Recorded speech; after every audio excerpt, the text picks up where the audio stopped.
Chapter 425. Early the next morning, an unexpected guest arrived at the mercenaries' camp. Guaning and Ma Wei were standing behind the old man. As soon as they appeared, the gate of the mercenary camp was opened. Commander Luopa came to greet them in person. "Greetings, Minister Kuang." Tiger's Mane stepped forward and saluted. "My young master knew that you would come, so he asked me to wait here to greet you. Please come with me." "Okay."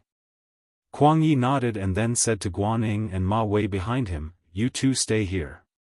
When you have time, you can learn how to lead troops from Commander Luo. I'm going to visit Duke Zhongdan." "Teacher, this." Guaning seemed to be worried and wanted to say something, but Kuang Yi waved his hand and then followed Tiger's Mane to the depths of the camp. In the largest tent, Yang Chendong had finished his makeup, which made Hu Yan and Madame Shui exclaim in surprise. "Lu Lang, your skill is so powerful. It really looks like you have suffered a serious internal injury." Hu Yan looked amazed, and her hand couldn't help but touch Yang Chendong's face. Yang Chendong quickly dodged to the left and right to avoid her touch. Yang Chendong had practiced the art of makeup a lot in his previous life. Sometimes, in order to complete a task, he had to disguise himself as various people. Not only did he have to look good, but he also had to learn how to disguise himself. Otherwise, how could he fool others? "Yes, my husband looks so haggard now. If I didn't know the truth, I would believe it."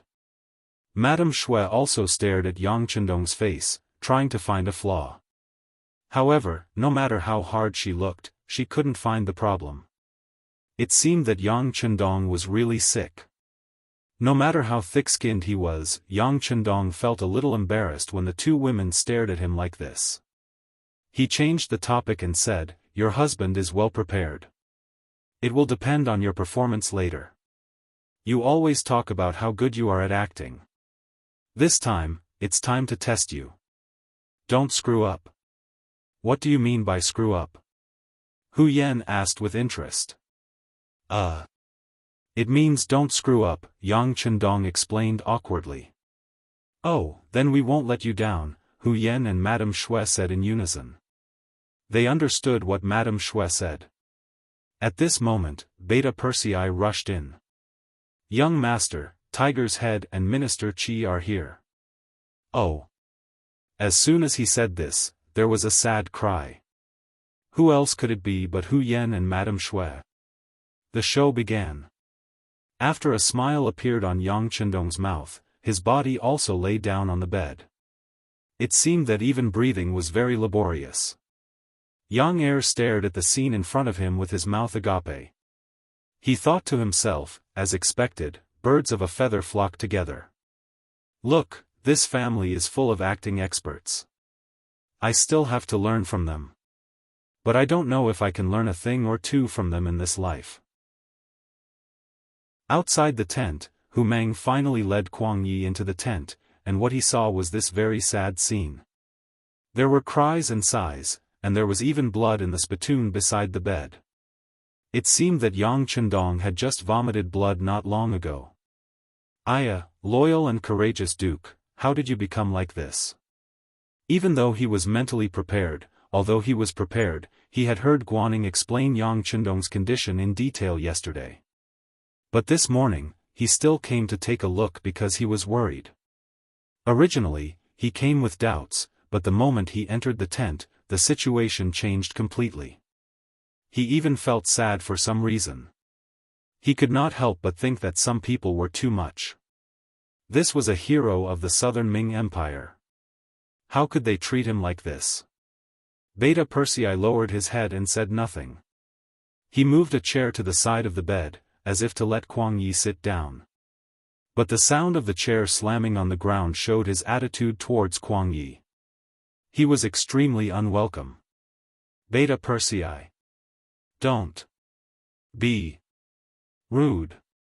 Yang Chendong, who was on the bed, opened his eyes with great effort and scolded softly. Then, he forced a smile and said to Kuang Yi, "Minister Qi is here. Hurry. Take a seat." "You, can leave too. Cough, cough, cough.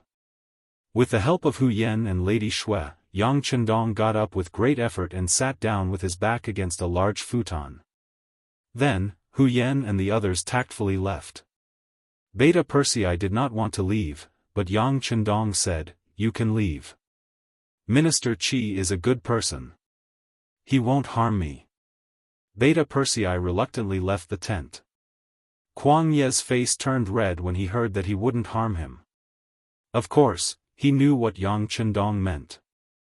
Kuang Yi felt sad when he thought about how the originally handsome and lively young man had been plotted against and ended up like this. He thought about how he had been wronged when he was ordered to stay at home to recuperate. The words, "Heaven's might is unpredictable," involuntarily entered Kuang Ye's heart. Although he felt indignant, in Kuang Ye's heart, the emperor was the emperor. He could not let anyone question him, not even himself. After suppressing the complicated emotions in his heart, he looked at Yang Chendong with a face full of concern. "Duke Zhongdan, regarding the matter of Wei Guang's poisoning, I have already written an urgent letter to the capital. I will definitely give you an explanation. Forget it. He's already dead. Besides, Minister Kuang, do you really think he has the guts to do all this?" Yang Chendong's question hit the nail on the head, leaving Kuang Yi speechless. If he said no, it would be the same as criticizing the emperor. If he said yes, it would be an insult to his and Yang Chendong's intelligence. This was a question that couldn't be answered and couldn't be answered. Kuang Yi sighed and did not dwell on this question. Instead, he spoke in a comforting tone for Yang Chendong. "Duke Zhongdan, you have been wronged recently. I also heard that some people are still calling you Duke of Loyalty and Courage. I was angry about this and gave the order. Although your title of Duke of Loyalty and Courage was given by King Yu, since we have recognized him as the Dai Zong, his title is naturally reasonable. If anyone dares to call him that in the future, you can punish them." Kuang Yi was trying to comfort Yang Chendong by saying that he was on Yang Chendong's side. However, he was only on Yang Chendong's side psychologically. Many people would often say, "You are a good person, and I support you spiritually." However, Yang Chendong did not need such a "good person" card. Politics was not a game. It was not a matter of, good for you, good for me, good for everyone. In order to achieve their own ideals, those who opposed could become mortal enemies. It was common to even fight with swords. Just because you're a good person, how can you lower your head and accept everything when you've been wronged? Therefore, after listening to Kuang Ye's words, Yang Chendong quickly counterattacked. "Sai, it's just a title of duke. It's not like Prince Shiping was given the title of prince. There's no need to be so calculative." Hiss. A cold breath came from the bottom of his heart and went straight to his head. Kuang Yi widened his eyes and looked at Yang Chendong in disbelief. There was hesitation and doubt in his eyes, but more than that, there was fear and horror. This young man actually wanted the title of prince and envied Prince Mubin of Shiping. However, did he not know that since the establishment of the Great Ming Dynasty, Mubin was the only prince with a different surname who was still alive? There was only one prince after so many years. Yang Chendong actually wanted to be one of them. His courage and desire were beyond the reach of ordinary people. It was no wonder that the emperor was wary of him. For such an ambitious person, even if Kuang Yi was in the emperor's position, he would also be wary of him. He might even do something regardless of the consequences. Kuang Yi was stunned. In Yang Chendong's eyes, he forced a smile on his pale face. "Minister Kuang, it's just a joke. You don't believe it, do you?" "Huh, how could that be?" This old man was just amazed by the courage of the Duke of Loyalty and Courage. Kuang Yi chuckled perfunctorily. However, in his heart, he thought, who would believe that you are joking? How can some things be taken as a joke? In just a few words, Yang Chendong had already stated his expectations. This also made Kuang Yi realize that after using him last time, he threw him to the side and even sent someone to poison him. He was afraid that he had already hurt his feelings. If he wanted to use him to send troops, he would have to pay a heavy price. The position of prince was one of the requirements. Even though he had expected Yang Chendong to demand an exorbitant price when he invited him again, he did not expect such an outrageous request. At this moment, even Kuang Yi wanted to retreat. Today's trip was to see the condition of Yang Chendong's body. If possible, he wanted to test whether he could continue to lead the mercenaries to work for the great Ming dynasty. He originally thought that it would be difficult to achieve the second requirement. After all, it was a bit comical to talk about sending troops in front of a sick person. However, Yang Chendong's initiative allowed these two requirements to be met. It was just that the results were not very satisfactory. As if he knew that Kuang Ye's probing had achieved its goal, or perhaps Yang Chendong's body was really not good and he had reached his body's limit for receiving guests for so long.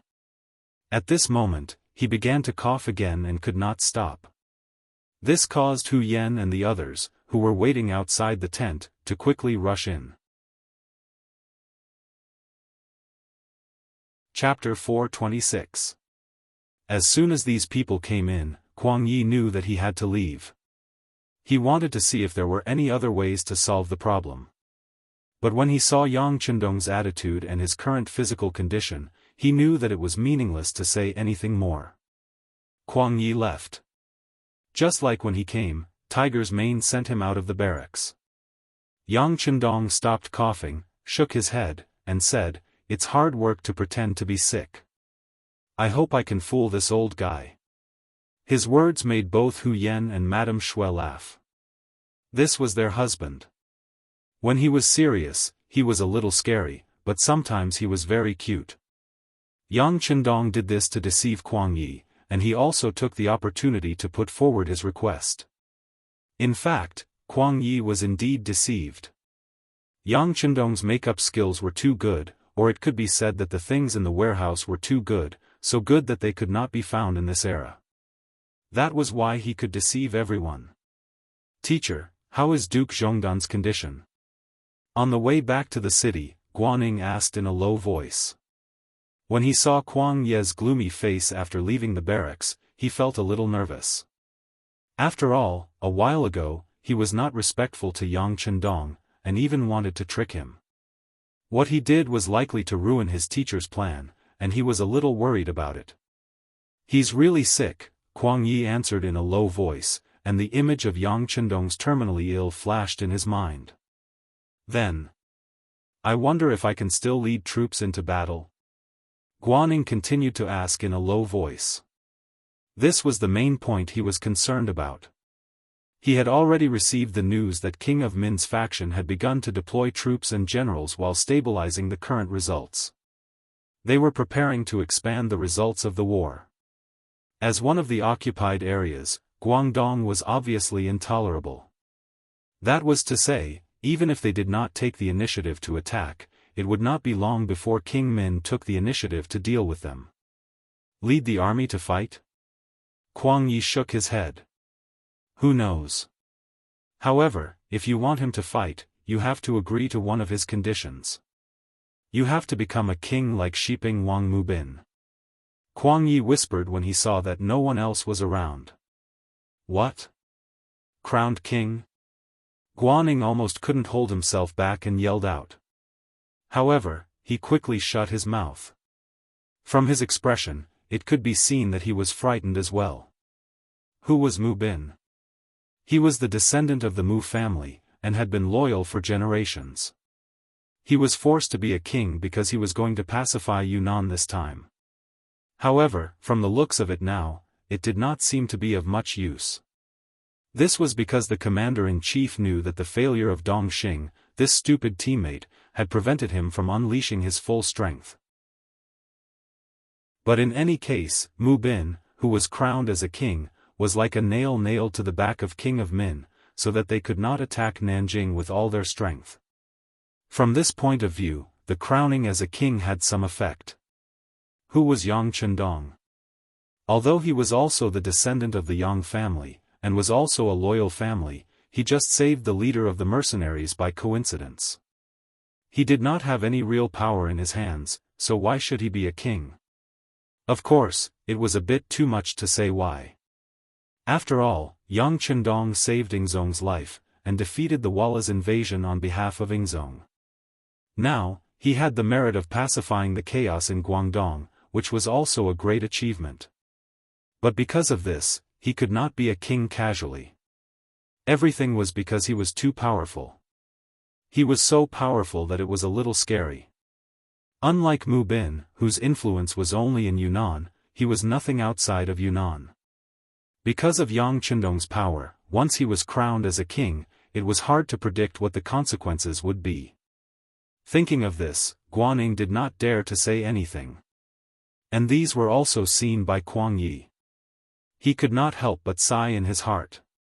There were some people in the Great Ming Dynasty who were crowned as kings, such as Zhongshan Prince Suda, Kaiping Prince Chang Yuchen, Chiang Prince Li Wenzhong, Ningyi Prince Deng Yu, Dongou Prince Tang He, Qianing Prince Muing, and now Shiping Prince Mu Bin. But except for the last one, the others were all crowned as kings after they died. Yang Chendong was a living person. When he thought of living people, he could not help but think of Yang Chendong's weak body. Kuang Yi thought in his heart that perhaps this person would not live for long. In this case, crowning him as a king did not seem to be an unrealistic idea. Kuang Ye's heart became hesitant at first. When he was sure that Yang Chendong was seriously ill, the idea of crowning him as a king was born. Of course, he also knew that such a big matter could not be decided by himself. He still needed to ask the emperor for instructions. And so, after sending out the urgent letter yesterday, another urgent letter was sent out after he returned to the study of the Gaozhou government. Ping in Beijing, Japan. The imperial city of Japan was also called the Imperial Palace of the Great Inner City. It represented the highest power in Japan, and was also the political, cultural, and economic center of the country. As the 102nd Emperor of Japan, Yan Ren was known as the Emperor of the Garden. This kind of name was very common in Japan. The people here were also very used to naming people after places, such as the foot of the mountain, the mouth of the river, the bridge, and so on. The Emperor of Japan was originally the most noble existence in this country. In fact, this was indeed the case to the outside world. Many orders were issued by the Emperor of the Garden and known to the people. But in reality, Yan Ren was more of a puppet-like existence. At least in some matters, he had to look at other people's faces and listen to other people's opinions before he could make the final decision. As a descendant of the royal family, Yan Ren naturally did not want to disgrace the name of the emperor. In private, he had been working hard to change this situation. This was why he sent his favorite daughter, Princess Junko, to the Great Ming Dynasty. At that time, the Great Ming Dynasty was very powerful to the outside world. At least, it was far from what Japan could compare to. They still had to look up to this big country in the east. After Princess Junko was sent out, some information came back through various channels. But most of it was about the princess's experience in the northern capital of the Great Ming Dynasty. The most mentioned person was a young man called Yang Chendong. The letter said that Yang Chendong was only in his early 20s, but he had already been conferred the title of duke and had a lot of influence in the Great Ming Dynasty. Regarding the records in this letter, Yan Ren naturally had a feeling of dislike towards Yang Chendong. It was not because of anything else. In his eyes, if such a person continued to develop, he would often become a powerful minister, just like General Ashikaga Yoshimasa. It was just that no matter whether Yan Ren liked Yang Chendong or not, when Shaolin suddenly came to the palace and brought back an important news, the emperor was finally shaken and had a better understanding of the name Yang Chendong. In a secret room deep in the palace, this place was not known to outsiders. Those who could come here were all very important people trusted by the emperor. Shaolin was able to appear here because of a piece of news he brought back, as well as the handwritten letter he took out from Princess Junko. When Junko left Japan, she and her father had agreed on some of the secret words in the letter. In other words, on the surface, there was nothing wrong with some of the letters. But only the father and daughter could see the authenticity of the letter and whether it was written under coercion. The letter that Xiao Lin brought was naturally out of Junko's sincerity, and the contents of the letter were not fake. This was something that Emperor Yanren could see at a glance. It was precisely because this letter was real that Emperor Yanren was even more shocked. After carefully reading the letter 3 times, he said with a serious face, "Little Lin Kuan, please tell me the truth about what you saw and heard." "Ha." Xiao Lin nodded and then told him in detail how he met Yang Chendong for the first time with the princess, how he was chased and had to live in the Yang family village, and everything he saw later. It took more than an hour for Xiao Lin to finish telling the story. Then he looked at Yan Ren, who should be respected the most in Japan, and said, "Your Majesty, this Duke of Zhongdan is the most powerful and capable young man I have ever seen. It seems that there is nothing he can't do, and there seems to be nothing he can't solve." "Wait, you mean he's very powerful? How is he compared to the general?" Hearing this, Yan Ren interrupted and asked. "He should be stronger than him. After all, when he was young, the general wasn't as powerful as he is now." Xiao Lin only hesitated for a moment before giving the answer quickly. Swish swish swish swish. Yan Ren seemed to be very satisfied with such an answer and kept nodding his head.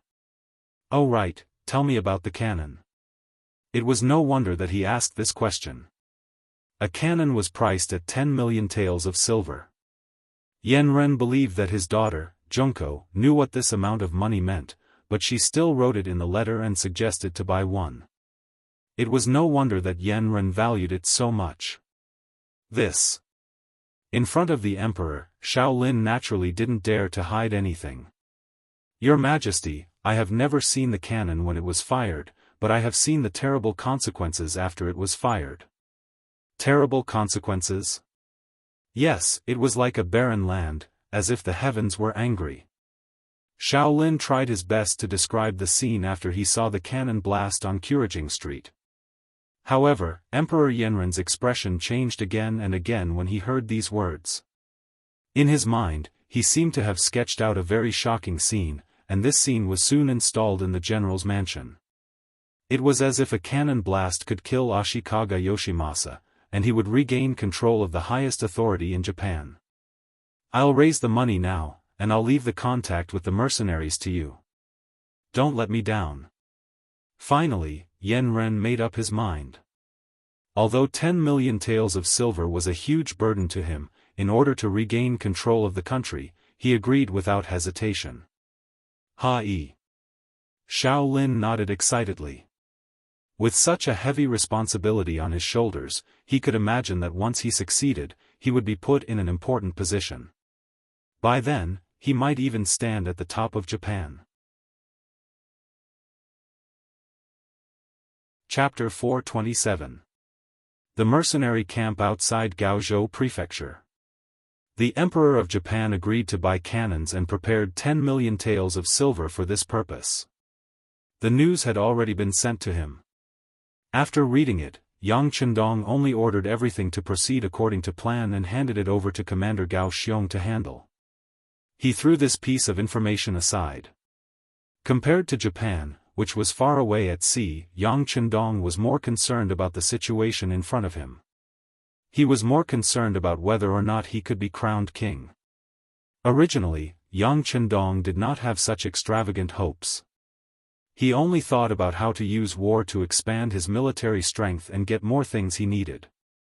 After all, if Leng Feng wanted to develop, it would not be possible without a sufficient population base. He did not want to use outsiders and trusted the Han people more, so he could only set his sights on the Great Ming. Facts had also proven that war was indeed the best way to test the strength of an army.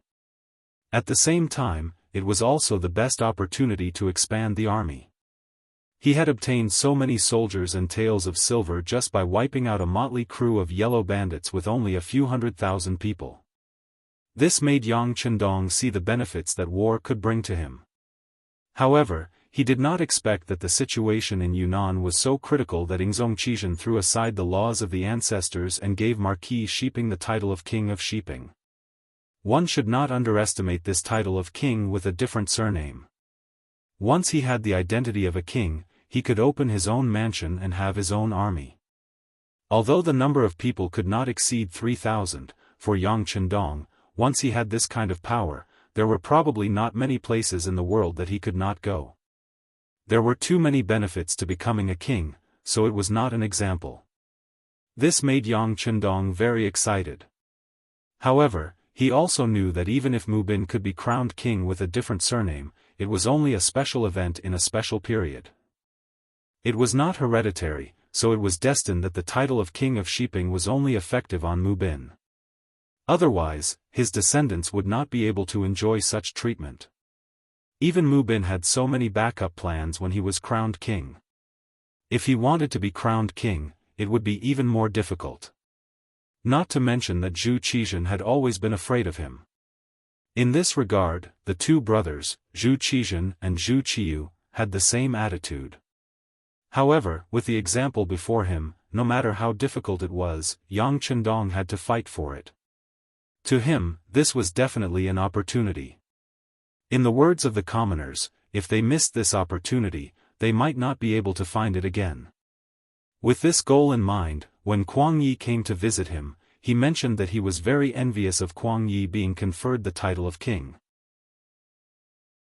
At the same time, he pretended to be seriously ill in order to increase the chances of this matter becoming a reality. Of course, if he really wanted Zhu Qizhen to relent, just doing this was not enough. In other words, the more complicated the situation on the battlefield was, the more danger the southern Ming Empire was in, and the higher the chances of success would be. Therefore, during these days, Yang Chendong had been paying attention to the movement of Prince of Min's faction. After waiting for days and nights, they finally made a move. The Miao people were the first to react. This time, the Prince of Min's faction was able to defeat the southern Ming army and progress at lightning speed. The Miao people's help was completely inseparable.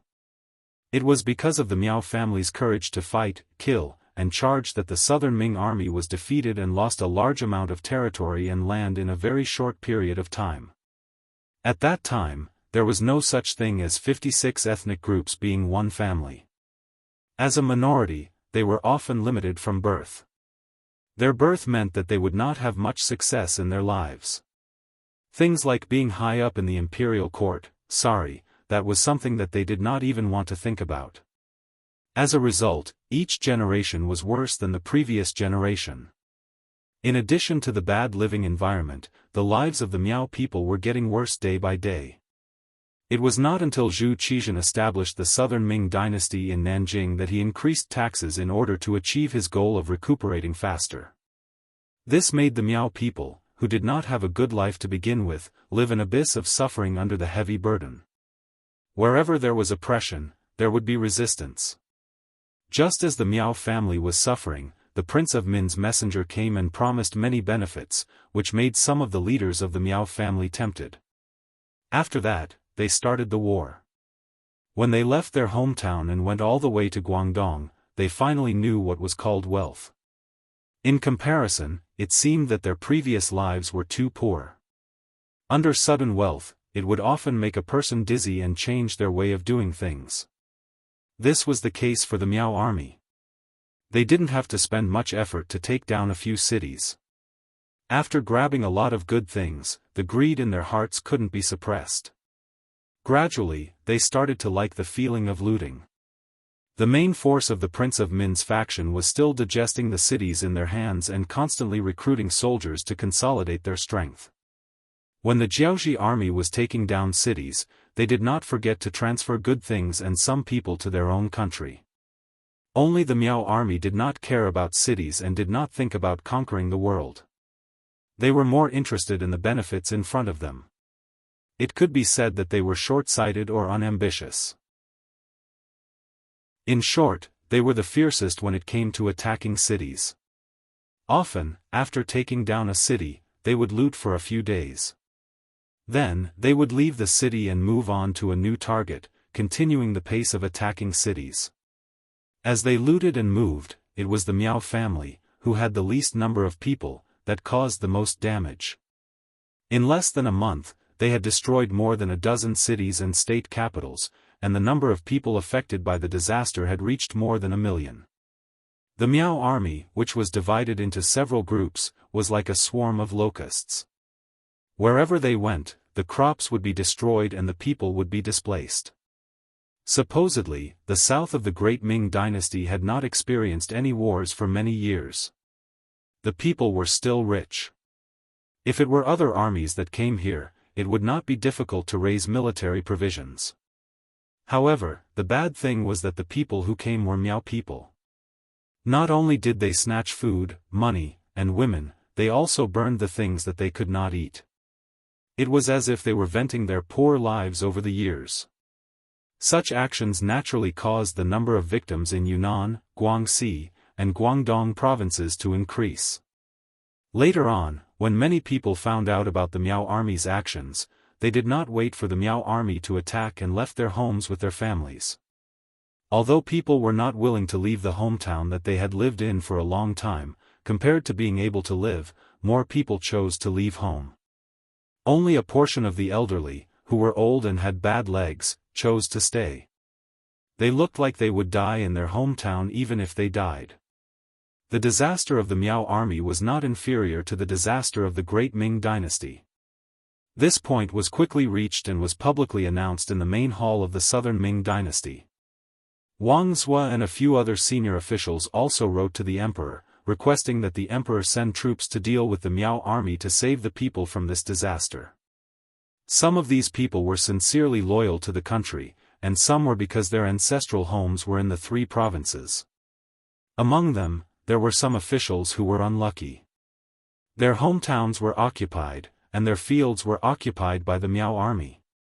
In their anger, they naturally hoped that the emperor would send troops to encircle them and help them regain everything that they had lost. There were more and more memorials asking for troops, covering the entire dragon table. Zhu Qixian's expression also became more and more ugly. How could he not want to send troops to deal with the rebellion? But first, he had to have the strength to do so. The Great Ming Dynasty, especially the south, had not seen soldiers for a long time. From the results of Kuang Ye's previous inspection, after many years of recuperation, some of the Southern Ming Dynasty guards had some soldiers that could be used. However, they had their own mission. Guarding their own territory was their heavy responsibility. If they were to transfer these soldiers now and gather them to deal with the King of Min's rebellion. If there were too few people, there would be no effect on the overall situation. If there were too many people, the rear would be empty and there would be new rebellions. If that was the case, the southwest would change and the southeast would have trouble, then the Southern Ming regime would be in danger. Robbing the east wall to pay the west wall. If the west wall collapsed because of this, the gains would not make up for the losses. But if they did not transfer troops, they would not be able to solve the problem at hand. Although the Ministry of War had already started to recruit soldiers, it still needed a certain amount of time. At this time, Kuang Ye's second urgent report was sent to Zhu Qixian's desk. This report was about yesterday's matter of the brocade guard. After Wei Guang committed suicide, it emphasized that Yang Chendong was poisoned and that it was important to send troops to learn from Mu Bin and be crowned king. Trash, a bunch of trash. In the throne room, Zhu Qixian, who had read the report, raised his hand and threw the urgent report to the head eunuch Cao Jixiang, who was serving him. Your Majesty, please calm down. Take care of your dragon body. Cao Jixiang still didn't know what had happened, so he knelt down on the ground with a frightened look. Calm down, calm down. Every day, you only know how to calm down my anger. But you have to do something that makes me happy. That Wei Guang, not only did he fail to kill Mu Bin, but he also admitted everything. Not only did he cause me to be labeled as a meritorious official, but now he wants the throne from me. Tell me, should I give it to him or not? Zhu Qixian, whose face was livid, roared and stared at Chao Jixiang to express his dissatisfaction. Chao Jixiang's face instantly paled. "Your Majesty, does Yang Chendong want to be crowned king? Who else could it be other than him?" Zhu Qizhen's voice implied this fact. "That won't do." Hearing this, Chao Jixiang's eyes kept darting around as he spoke. Hearing Chao Jixiang say no, Zhu Qizhen became interested. "My dear minister, why do you say no?" Chao Jixiang, who was kneeling on the ground, quickly crawled forward and came to Zhu Qizhen's feet. He raised his head and said with a loyal expression, "Your Majesty, it's a rule set by our ancestors that people with different surnames cannot be crowned king. King Shiping is an exception, but it turns out that it's not very useful to be crowned king with different surnames. Moreover, if we give it to whoever wants it, the world will be in chaos. Once the world is at peace, how will we deal with them? I'm afraid we can't get rid of them." Chapter 428. Chao Jixiang's voice was still echoing in Zhu Qizhen's ears, but the unlucky Emperor Yingzong didn't say anything. From the moment Mubin became the king of Shiping, he knew that some things were out of his control. Once he was bestowed the title of prince, it was equivalent to having his own prince's mansion and even his own guard army. Although the number of people could not be too large, the mountain was high and the emperor was far away. Who knew if there was a restless heart under the surface of obedience? Especially a king who became a king by fighting, who had killed a mountain of corpses and a sea of blood, had more specific military strength that couldn't be underestimated. But if he wasn't a king, how could they do their best? Marquis Mubin of Shiping was already the boss of Yunnan. There was nothing left to be conferred, nothing to be rewarded. If he wanted to use him as a bystander, there was no other way except for this move. He had no choice but to do this. Although the effect was not very good, in any case, with Mubin watching from the rear, it also took a lot of energy from King Min's side, so they couldn't attack the hinterland of the south. A king's title only played a role of restraint. Zhu Qizhen was a little dissatisfied in his heart, but what could he do? He was the emperor, the son of heaven, but if he didn't have enough strength, how many people would listen to him? For the emperor, being a king for the sake of fighting was tantamount to giving away part of his power, which might be regarded as a disgrace. At the very least, none of his ancestors had ever done such a thing. But it was still better than being forced to perish.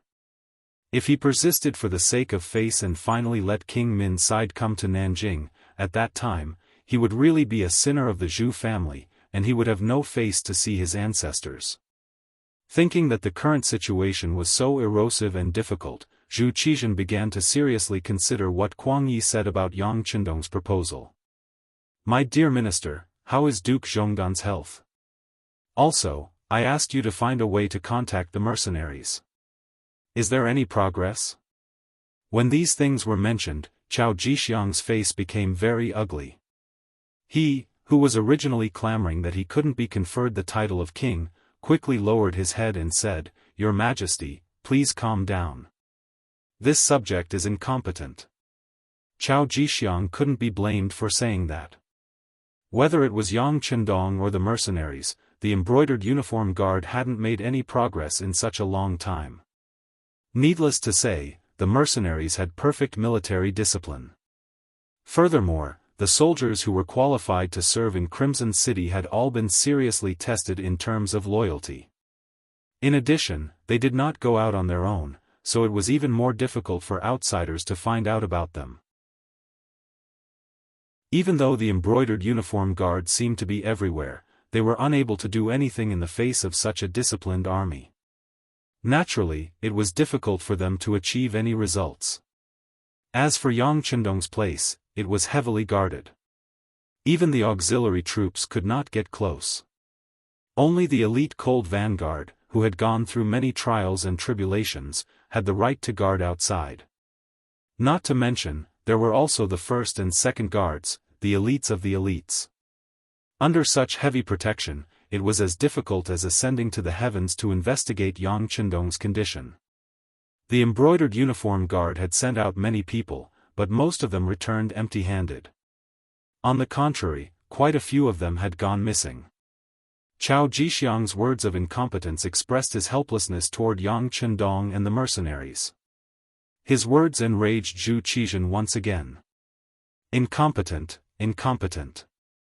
Do you not know what else to say other than this? Scram, scram. Yes, yes.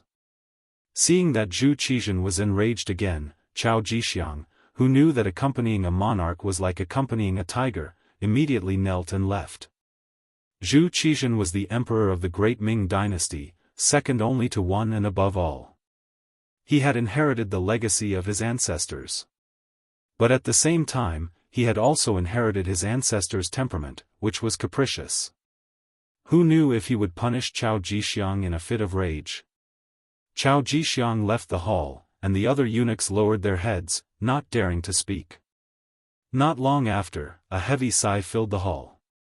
No one knew what the so-called true dragon, the son of heaven, was thinking at this moment. Gaozhou Prefecture. The Minister of War, Kuang Yi, sent 2 urgent secret letters to Emperor Yingzong, but he did not receive any reply even after a long time. At this time, extremely bad news spread over. The leader of the Heavenly Fortress camp, Miao Jinlong, who was given the title of Marquis by the Min King, was leading 80,000 troops from the Nanning Prefecture. The moment Kuang Yi received the news, he hurriedly summoned his generals to the front of the hall. At this moment, Ma Wei, Guaning, Yu Guang, and the other generals all had ugly expressions. Below the hall, the scout general was reporting the battle reports he had received. Miao Jinlong's troops are very good at fighting. In terms of strength, they are second only to Yang Wenbo of the Dumang stronghold.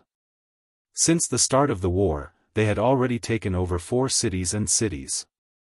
Among them, the number of small counties that they had taken over was uncountable.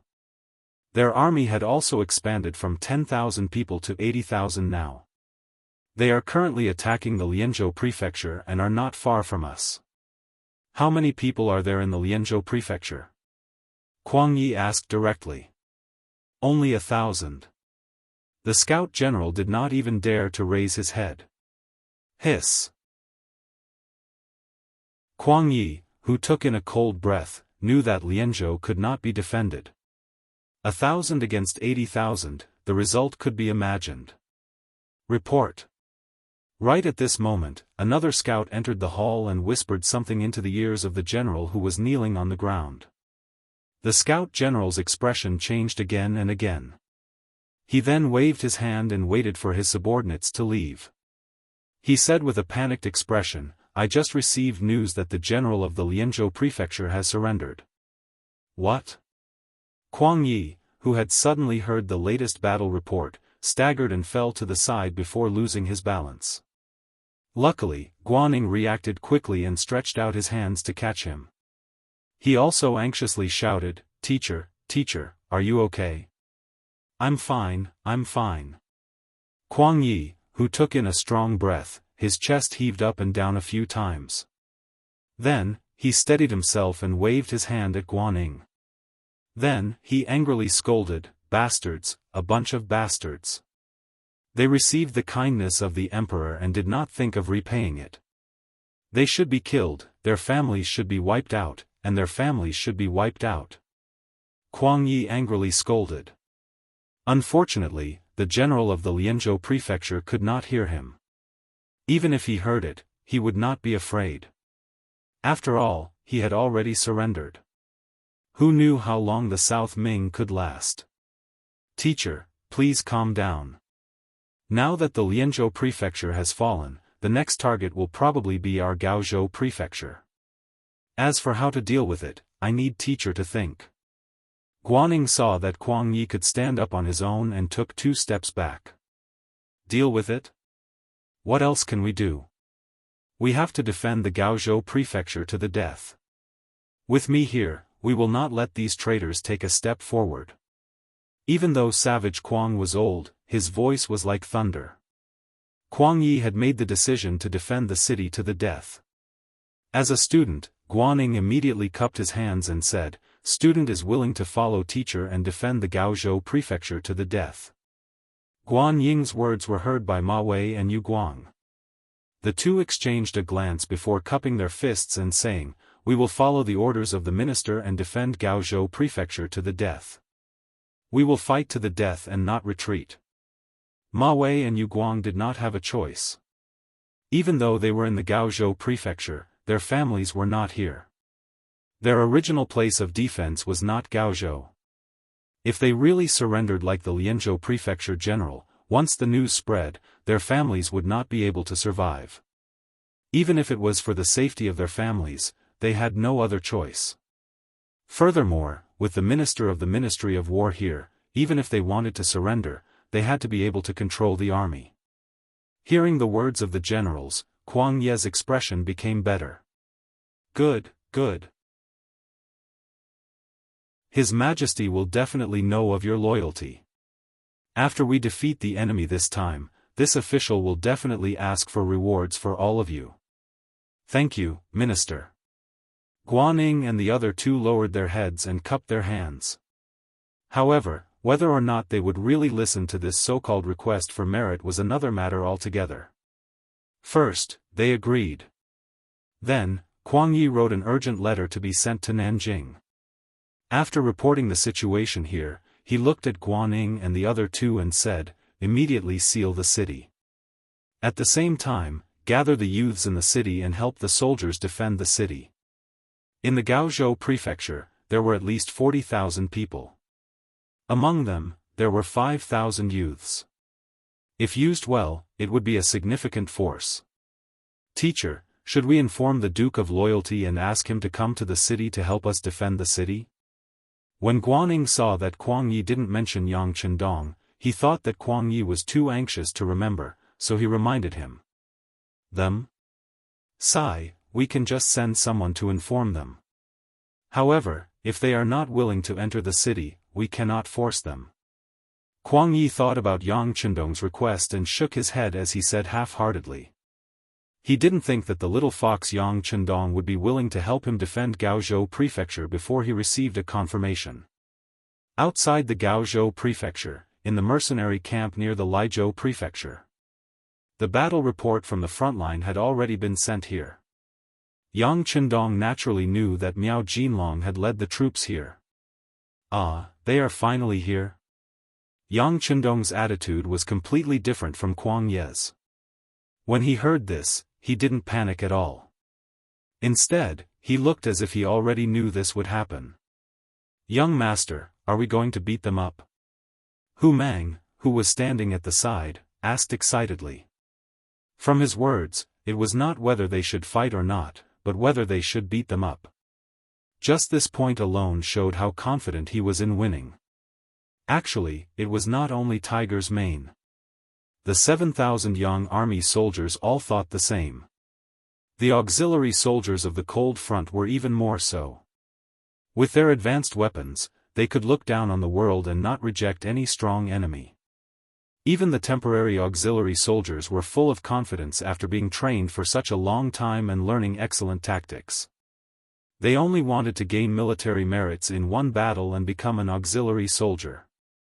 They wanted to become a member of the elite Cold Vanguard as soon as possible and be envied by everyone.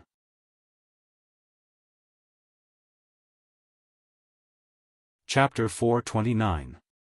Why do we have to fight? Yang Chendong tilted his head and asked after hearing Tiger's Mane's words. Tiger's Mane didn't know how to answer the young master's question.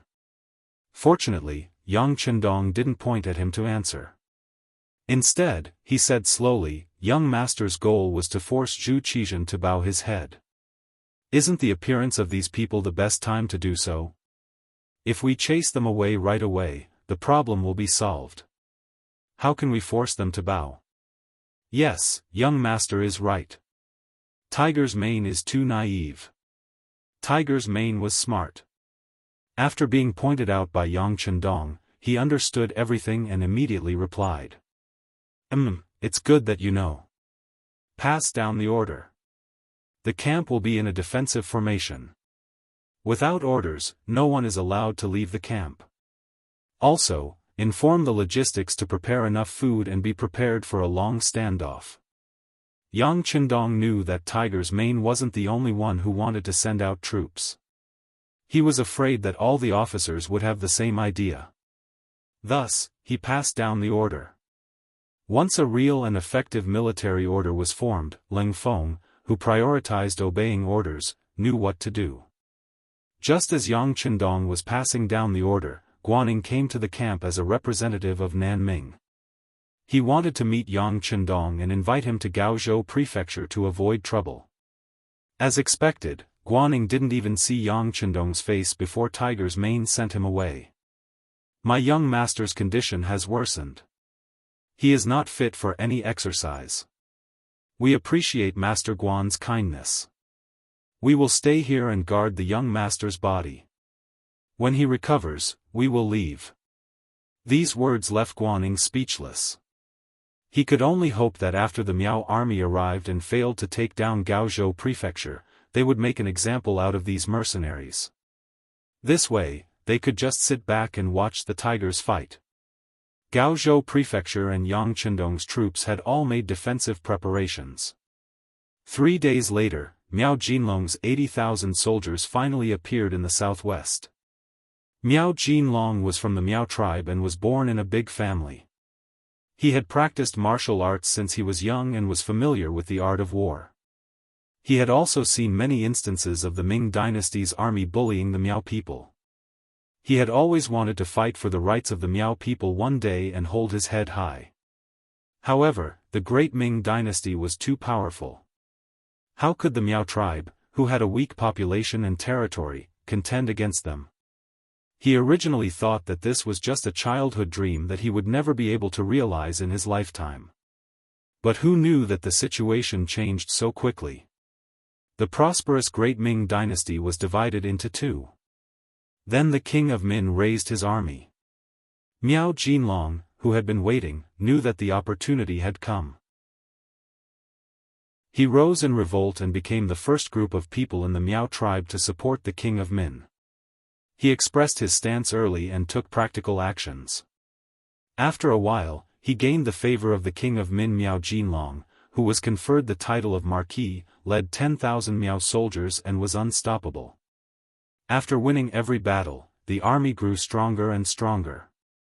Now, they had 80,000 soldiers and became a very important force in the king of Min's faction. Some things, if you don't do it, you won't know. Maybe it was because he had been trapped in the Miao tribe for a long time. Miao Jinlong had always thought highly of the Ming dynasty. However, along the way, he did not meet any opponents. Often, when the army arrived, the city would fall by itself.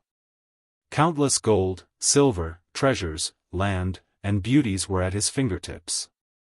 He finally saw what was called a real life, what was called a life of enjoyment. He also saw how the Ming dynasty, which was praised by others, could not withstand a single blow. After experiencing more, his horizons were broadened. Naturally, his heart grew bigger. Just as the king of Min's main force was still consolidating and absorbing the fruits of victory, Miao Jinlong could no longer hold back. After asking for instructions, he led the 80,000 soldiers and started to sweep through the entire Guangdong. Attacking the Lianzhou prefecture was just the beginning. His goal was to enter Gaozhou, Liezhou, Guanghai guards, and the southwest of the Guangzhou prefecture from Lianzhou. He wanted to be the vanguard to cooperate with the king of Min's main force to attack the Guangzhou prefecture. Lianzhou won the battle and the Lianzhou general surrendered and opened the city. This seemed to be a good start. Miao Jinlong was overjoyed and led his troops to seize the city for a day. On the second day, he went straight to Gaozhou prefecture. In his eyes, Guang prefecture was the only place to rest. The other prefectures were just steps to wealth and power.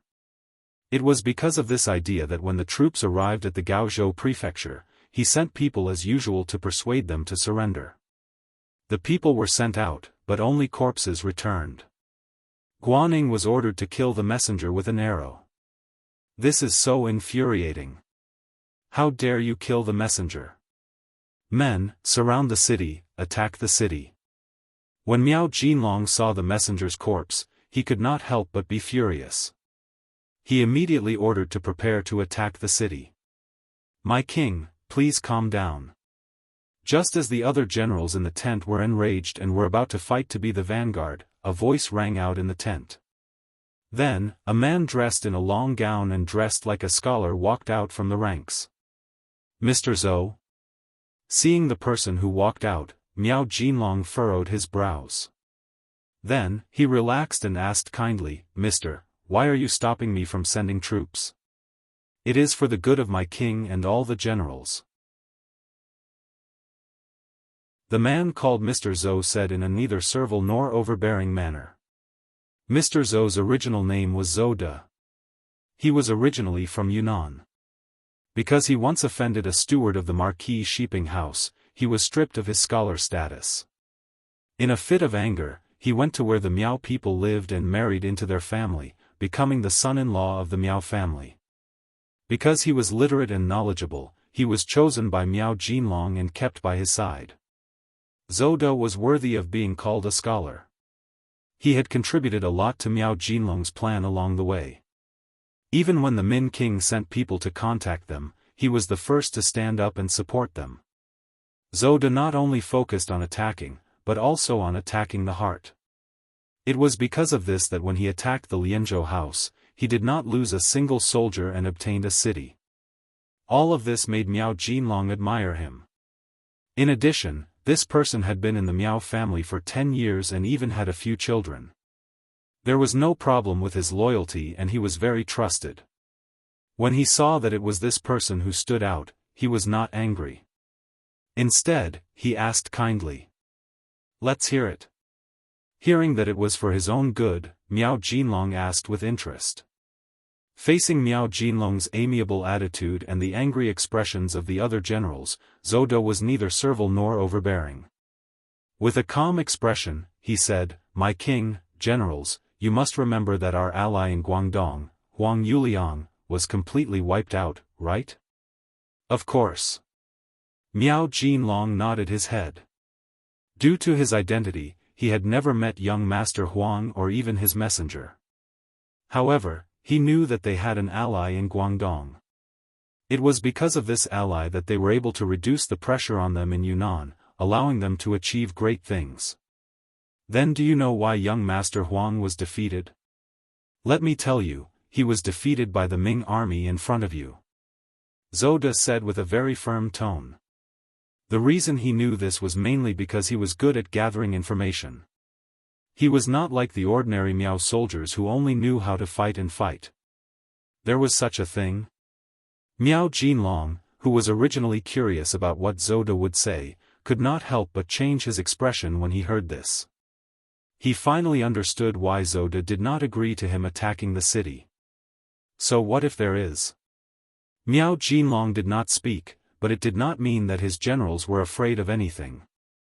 Among them, General Zhang Tseng said with a fearless tone. That only proves that young Master Huang is too weak. If it were our Miao soldiers, we would definitely make the southern Ming army cry for their parents on the battlefield and know how powerful we are. That's right, that's right. After the other generals heard Zhang Tseng's words, they all agreed. During this period of time, they had dealt with and fought with the southern Ming army. However, the facts proved that this was just an army that looked strong on the outside but had ordinary combat strength. There was nothing to be afraid of. Huang Yuliang's defeat was definitely due to his own lack of strength. No. You are all wrong. Faced with the unanimous opinion of so many generals, Zhou De refuted with the strength of a weak scholar. You all have only won a few battles, but you do not know that there is always someone stronger. Why don't you think about it? Since the Ming Dynasty was able to conquer such a large country, how could they be weak? The reason why we aren't a match for them now is because our tempo is too fast. They weren't prepared and weren't able to adapt. However, once they are given enough time to deploy their troops, who can guarantee that we will continue to win? Not to mention, the ones who defeated young Master Huang weren't the southern Ming Empire's army, but the most mysterious mercenaries that they spent a large sum of money to hire. Zoda did indeed understand a lot. This was also related to the education he received. It was precisely because he had read more books that he naturally had more knowledge and had more considerations. For example, studying the opponent was something that must be done. Mercenary army? When the generals heard this new name for the first time, they all looked at each other with a puzzled expression. Zoda did not expect them to understand anything.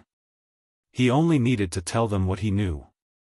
As for what to do next, whether or not they had to continue attacking the city, it was not something that he could decide.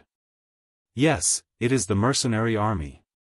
It was this army that once saved the life of the southern Ming Emperor, Yingzong's life on the battlefield. It was also this army that defeated the Walla cavalry that wanted to enter the capital of Baiming. It was also this army that defeated young Master Huang, who was very influential in Guangdong. These are their achievements after they made their debut. He spoke truthfully about everything that he knew. Then, Zoda continued, if we want to attack the city, we will definitely not be able to avoid them. How much confidence do we have? As for where to go, I ask my king and the generals to discuss this. Chapter 430. Zoda shut his mouth and did not want to argue with anyone about this matter. He was originally a Han Chinese, but because he was treated unfairly and could not survive, he came to the Miao tribe and became the son-in-law of the Miao tribe. A person like him actually had a very low social status. He couldn't even be considered the head of a family. How many people would think highly of him? If Miao Jinlong did not see that he did have some ability and put him in an important position, he would not be qualified to enter the tent for discussion, let alone argue with others. Zoda shut his mouth, which made the others unable to find an object to argue with for a while. They all looked at King Miao Jinlong. The Miao tribe also had a very strict hierarchy, especially when it came to major matters such as the deployment of troops on the battlefield. The king's order was the final order. Everyone's eyes were on him, which made Miao Jinlong silent. Although it seemed that the journey was very smooth, and the army was also growing step by step. From the original 10,000 people to the current 80,000 people, it was a strong army. However, no one knew better than Miao Jinlong about his own strength. The so-called expansion of the army was just these soldiers who were forced to join. Most of them joined the army to fill their stomachs, unlike the Miao family that he led in the beginning. They were born to conquer the world and be proud of the heroes. They did not even have a goal. Such an army could only fight a smooth battle. Once they encountered a tough opponent, they were likely to be heavily injured or even defeated. It was possible that they could lose their lives. The great Ming Dynasty could occupy the world until now. If it was said that they did not have a capable army, even Miao Jinlong himself would not believe it. Just like now, didn't they encounter one? A head-on clash was far from what he wanted to see. Where there were people, there would be underworld. This saying was also applicable in the army. For any organization, no matter what the intention was, as long as time passed, factions would appear. It was something that could not be stopped. Unless the system was very strict, if there was a great soul leading the army, these problems could be suppressed. Just like the King of Min's faction now. Everyone treated the King of Min as the core, but it was undeniable that which general did not have their own thoughts. If you want to be respected by others, if you want to share the benefits, the prerequisite is to have enough strength. Only then will others respect you, value you, and not neglect you. How to expand their own strength while winning the battle, or at least to preserve their own strength, became the most important thing in the eyes of the kings. If everything was as Zoda said, and the Ming army in front of them and the mercenaries in front of them were very powerful, then choosing such a tough opponent was originally an unwise thing. What was the meaning of winning if they used up all their forces and severely injure the enemy? It was just making a wedding dress for others.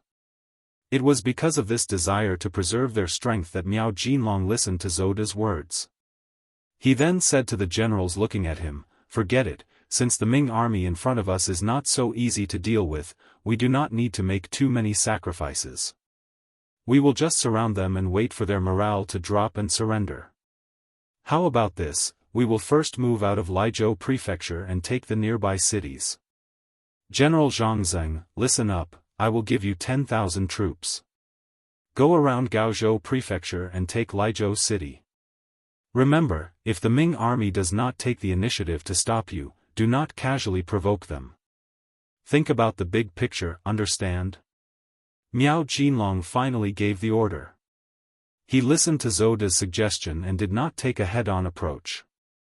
Instead, he only surrounded the city and lowered the enemy's morale first. Then, he would have the opportunity to take Gaozhou Prefecture without bloodshed and complete his strategic mission.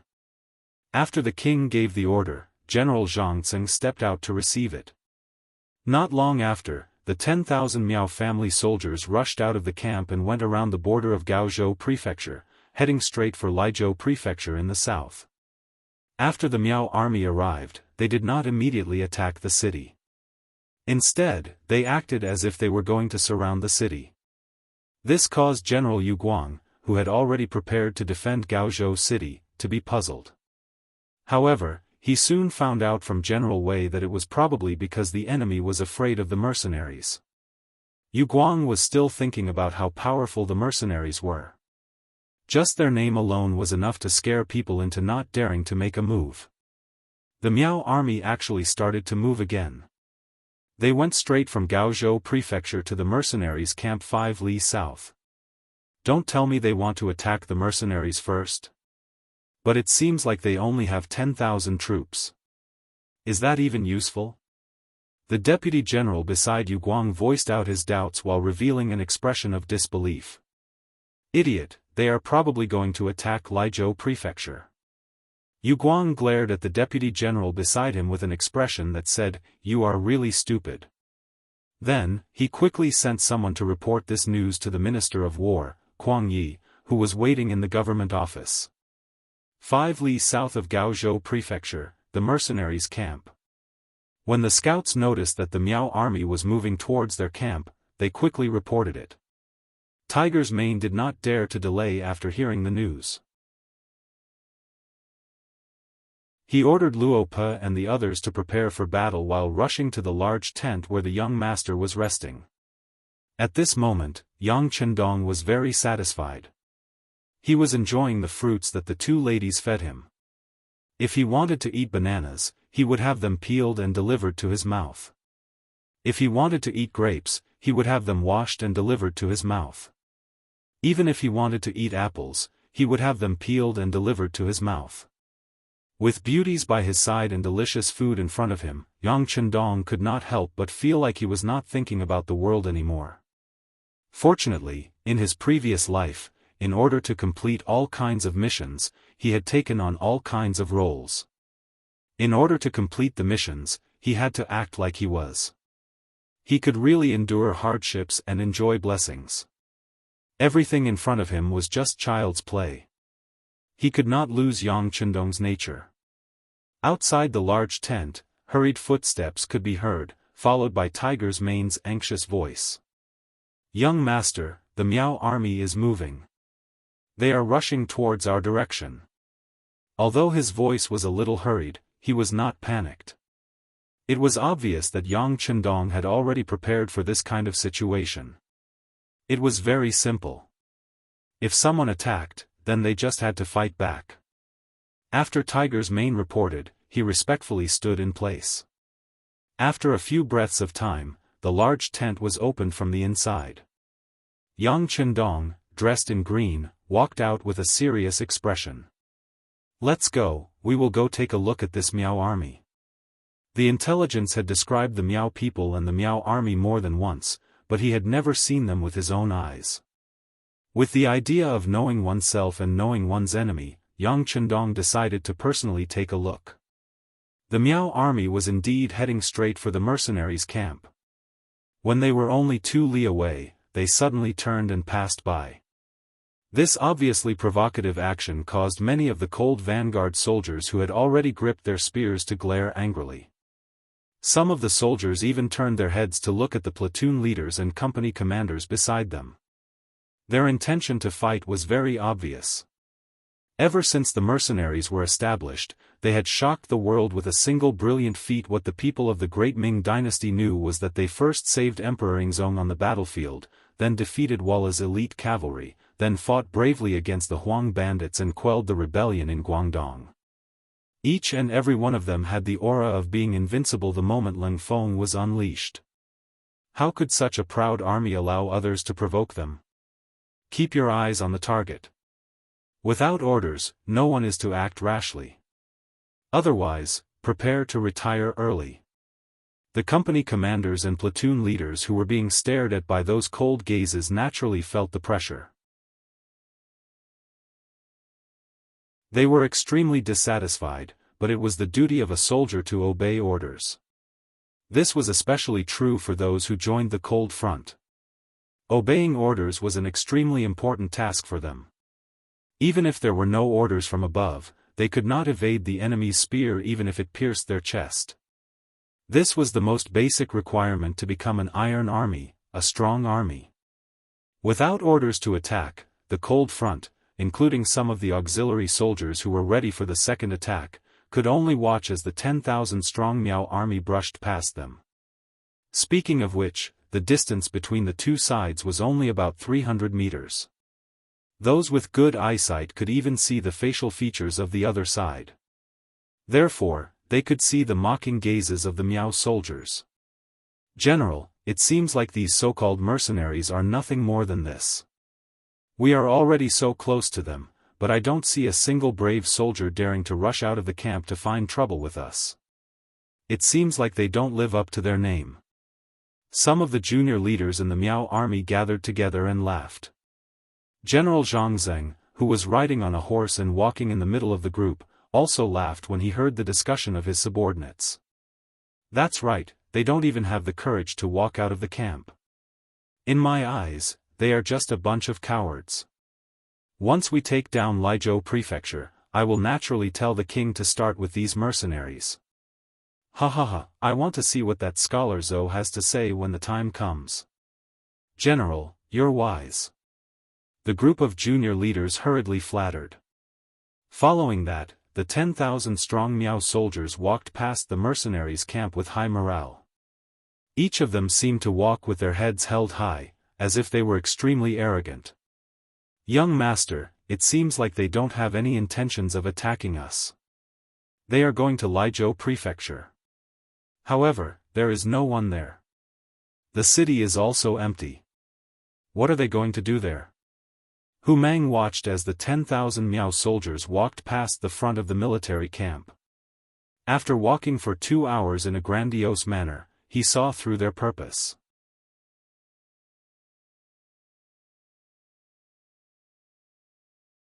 Chapter 431.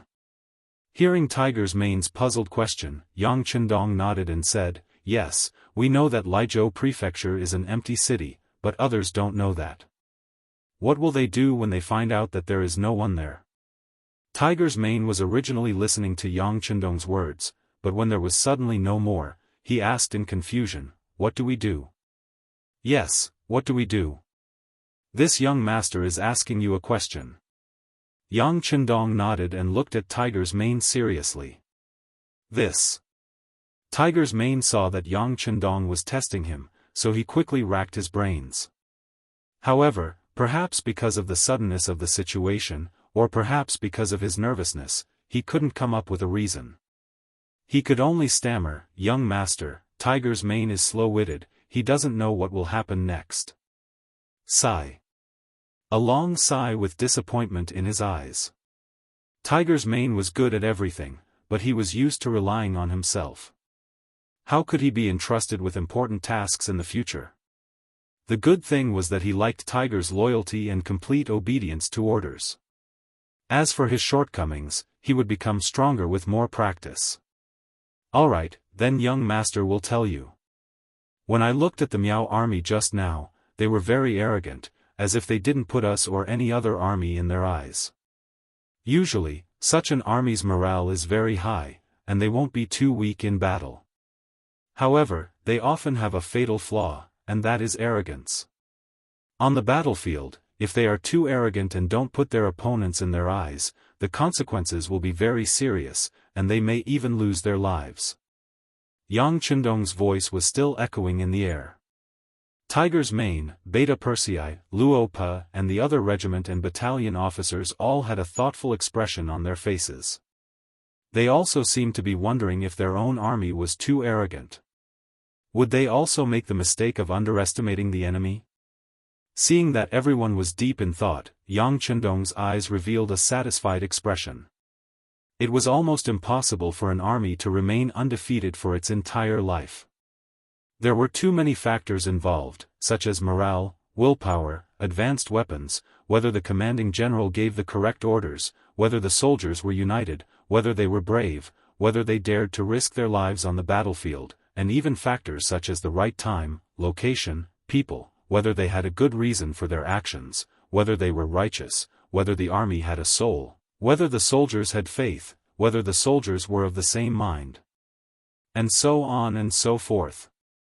It could be said that victory in this war was not determined by who had more people or whose weapons were more advanced. It was just like during the war's war, of course. Our armies is main was main was main's main. This was is main was main. The cold front had too many advantages. For example, their advanced weapons, strict training, strict military laws, and uniform thinking and behavior among the soldiers. However, this did not mean that every battle could be won. Changes were ever present. How to deal with and resolve these sudden changes was also the key to victory. Beating them down was even more necessary. A person could have a lofty and unyielding character, but he couldn't have an arrogant heart. Otherwise, he would fall sooner or later. It was just a matter of time. Using today's opportunity, Yang Chendong was knocking on the heads of the various regimental and battalion level officers. Seeing that everyone was deep in thought and understood his intentions, he continued, "A proud army will never return empty-handed." However, an operation without a goal or plan was often the cause of failure. Take this 10,000 Miao army for example. If they return empty-handed after going to Liezhou Prefecture and reunite with the Miao army's main force, then even if they fail, they will not be at fault. On the other hand, if their arrogance is at play and they want to take something back to deal with us, then their calculations will be wrong, and the consequences will be very serious. Young master, are you saying that when the Miao army returns empty-handed, they will attack us? But isn't that a little too bold? Tiger's Mane finally understood the meaning behind Yang Chendong's words and asked with a face of disbelief. These words came from Yang Chendong's mouth. If it was anyone else, Tiger's Mane would not have believed it and would even say that the other party was just trying to scare them. Are you brave? Ever since they left Yunnan, they have not met any opponents. How can such an army not be proud? What's so strange about them making some bold moves? Yang Chendong said all of this confidently. He only needed to confirm that the 10,000 Miao army would definitely attack them. Since Yang Chendong had said so, Tiger's Mane immediately said excitedly, "Young master, then let's prepare properly and teach them a lesson when they come." Yes, preparation is a must. However, there's no need to be too nervous. Didn't Gao Xiong bring some newly developed mines from the munitions factory when he came? Bury some of them. If they dare to come, let them know what it means to scatter flowers from heaven. Yang Chendong was not completely sure that the 10,000 Miao army would attack them. Before he had any definite information, there was no need to make the soldiers so nervous. All he needed to do was to bury the mines and prepare for defense. If they really came, the effect would be surprisingly good. When the Lengfeng army attacked together, the 10,000 Miao army would basically be useless. Yes. Yang Chendong's words were equivalent to an order. The 2nd Regiment commander of the Lengfeng army, Luo Pa, who had been standing at the side for a long time, immediately nodded in agreement. Then, he watched as the young master left. However, they did not leave even after a long time. Instead, after Luo Pe and political commissar Kong Jia had a discussion, they decided to pass on Yang Chendong's words to every battalion, company and platoon leader. They wanted to let them know that it was okay to have pride, but having pride would easily lead to failure. At the same time, they also discussed some actions that might be needed to take in the upcoming events. Since the sixth young master said that the Miao army would attack them because of their victory, it did not matter if it would happen or not. The necessary preparations must be made. Previously, when Gao Xiong brought a ship to Laizhou Prefecture to pick them up, he brought a lot of guns, ammunition and crossbows. Now, they were all equipped and brought into the army.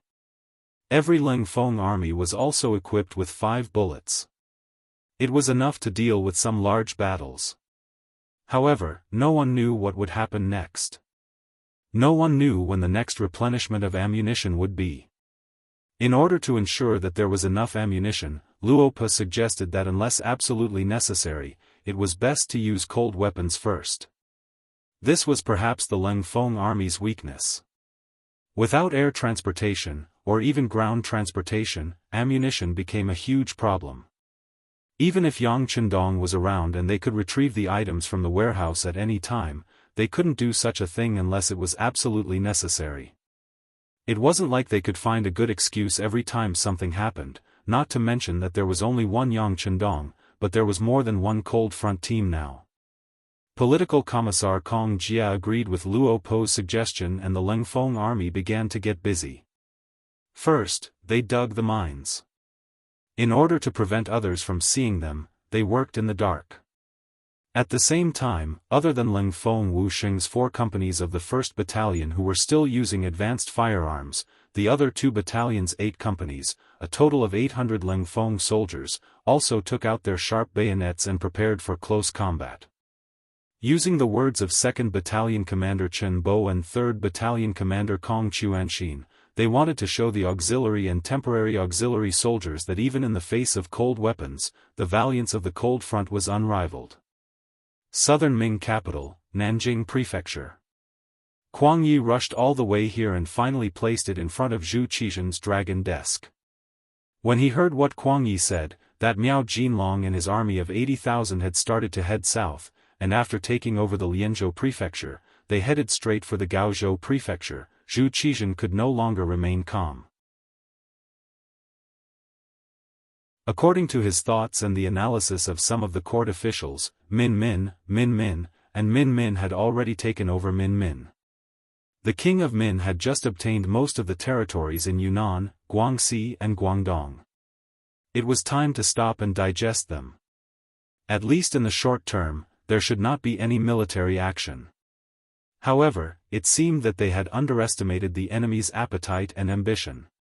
In the court, when the officials heard the news, they all panicked. Especially the newly appointed left assistant minister Chen Ruyan. He was so nervous that he was sweating profusely. Kuang Yi was not in court. The former left assistant minister Wang Ji had misjudged the situation and had been arrested and interrogated. However, because he was still in Shiping Manor in Yunnan and because the road back was full of King of Min's rebel army, he was not immediately taken back to Jingdo for interrogation. With the loss of 2 important figures, Chen Ruyan was promoted to the position of left assistant minister and also to manage the affairs of the Ministry of War. Normally, Chen Ruyan would be overjoyed to receive such a position. However, in such a dangerous situation, taking over the Ministry of War was like taking over a mess. How could he not be frustrated? Luckily, Chen Ruyan was quite capable. In fact, in history, he had once held the position of Minister of War.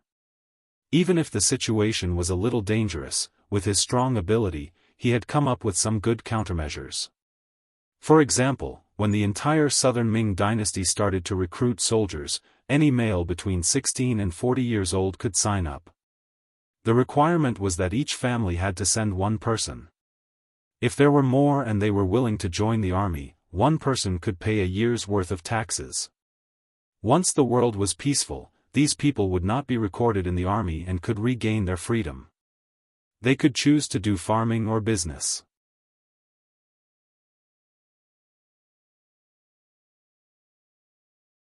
Chapter 432. Chen Ruiyan's policy was very good, and it attracted a large number of people to join the army. Statistics showed that the newly recruited soldiers in the southern Ming Empire had reached 1 million. This was because the financial pressure of the Ministry of Revenue was too great. Otherwise, it would not be difficult to double this number. This was the benefit of having a strong foundation. It had to be said that the great Ming Empire was still very powerful. If it was not for the appearance of Yang Chendong, it would be like history. It would not be a big problem to continue for a few hundred years. The actions of the Ministry of Military Personnel were seen by Zhu Qizhen of Yingzhong, and he praised them twice. Now, they only needed to wait for the training of these recruits to be completed before they could enter the battlefield. With so many fresh troops, it would not be a problem to wipe out the King of Min's rebel army. But at this time, the King of Min's faction, who was estimated to be biding their time, made a move. If they could not be effectively controlled, it would not take long for them to reach out for a yard after getting an inch. The other rebel army would follow suit. It was afraid that before the training of the recruits was completed, the King of Min's faction would kill their way to the front of Nanjing Prefecture. The southern Ming Empire's regime might face the danger of ending. With the danger of the country being destroyed, how could Zhu Qizhen not be anxious? With a trace of blood in his eyes, he looked at the officials in the court. Dear officials, is there any way to control the situation? It doesn't need too long. It can last for a year. No. 9 months is enough. Zhu Qizhen asked anxiously, but what he got was silence. These officials could usually speak some reason or even twisted reason when they encountered problems. In the face of military affairs, the officials now had a very good interpretation of what it meant to be a scholar meeting a soldier. In the face of the King of Min's faction who did not talk reason at all, it seemed that any method was useless. Just like 2 days ago, the Minister of Rights, Lu De, had proposed that they should first negotiate with the King of Min. Of course, this kind of negotiation was fake. The real thing was to stabilize the situation and delay time. Although this policy made Zhu Qizhen somewhat unhappy, considering that it could maintain the situation and buy more time to prepare, he gritted his teeth and agreed. But who would have thought that when Lu De solemnly arranged for someone to do this, the envoy sent out a firm refusal before he even arrived in front of Prince of Min. Under such favorable circumstances, with the cooperation of Jiaoji and Miao Jun, only a fool would agree to sit down and negotiate with the southern Ming Empire. The standard of negotiation was that everyone's strength was equal, and no one could do anything to the other. Only then could such a method be used. When one party's power was too great, it would be difficult to negotiate. It was precisely because the method had already been tried that all of the officials shut their mouths, looking as if they were unable to come up with a solution. In fact, it wasn't that there was no way. At least, there were 2 paths in front of Zhu Qizhen. First, they had to take the initiative to submit to Baiming, and then cede a few provinces in a peaceful situation. This way, they would be able to obtain the help of Zhu Qiyu, the acting head of Baiming. Then he could borrow troops to destroy the King of Min's faction. Second, they had to agree to Kuang Ye's condition of giving Yang Chendong the throne. This way, as long as the mercenaries were willing to help, even if they couldn't immediately suppress the King of Min's rebellion, they could buy enough time. After the training of the new recruits was completed, the southern Ming Empire would be at peace. However, Zhu Qizhen didn't want to choose the first of these 2 paths. His cousin had seized the throne while the other party was in a precarious position. This had already made him very unhappy. If Yang Shan had not suddenly disobeyed him and disappeared, he would not have acknowledged the fact that the other party was Emperor Baiming even now. If he lowered his head now, wouldn't it prove that he was inferior to the other party? If that was the case, people who didn't know the situation would think that the other party was the legitimate one. This was definitely not what Zhu Qizhen wanted to see. Even now, he still wanted to kill his way to the southern Ming Empire and unify the great Ming Empire. Wouldn't this be his own goal and hope? As for the second point, Zhu Qizhan also didn't want to give Yang Chendong the title of king with a different surname. Yang Chendong was really too outstanding. He was so outstanding that Zhu Qizhan was very afraid of him. If taking the first path was to end one's own future goal, then choosing the second path was to end one's own grave. Yang Chendong was only 21 years old and he was already given the title of king with a different surname. If he still needed him in the future, how would he reward him? Could it be that he had to give up the throne? Moreover, once he was given the title of king with a different surname, it would easily create a situation where he couldn't get rid of his subordinates. If he wanted to solve this problem in the future, he didn't know how much he would have to pay. As for what the genie guard said about Yang Chendong's poor health and being poisoned, Zhu Qizhan didn't dare to fully believe it. Yang Chendong had given him too many surprises, so it was reasonable that he couldn't fully believe it. This led to the gathering of the ministers, wanting to see if any of them could come up with a better idea. But now, Zhu Qizhan was somewhat disappointed. Incompetent, incompetent. He cursed in his heart. Zhu Qizhan had to choose the lesser of two evils. It was time for him to make a decision. In the end, his heart was biased toward the second choice. Forget it, end the court. The 6 ministers and the imperial censor stay behind to discuss matters in the side hall. Zhu Qizhan called the several important officials to the side hall. Naturally, there was only one matter, and that was to discuss the matter of giving Yang Chendong the title of king. Since no one could think of a better idea, they could only consider this matter.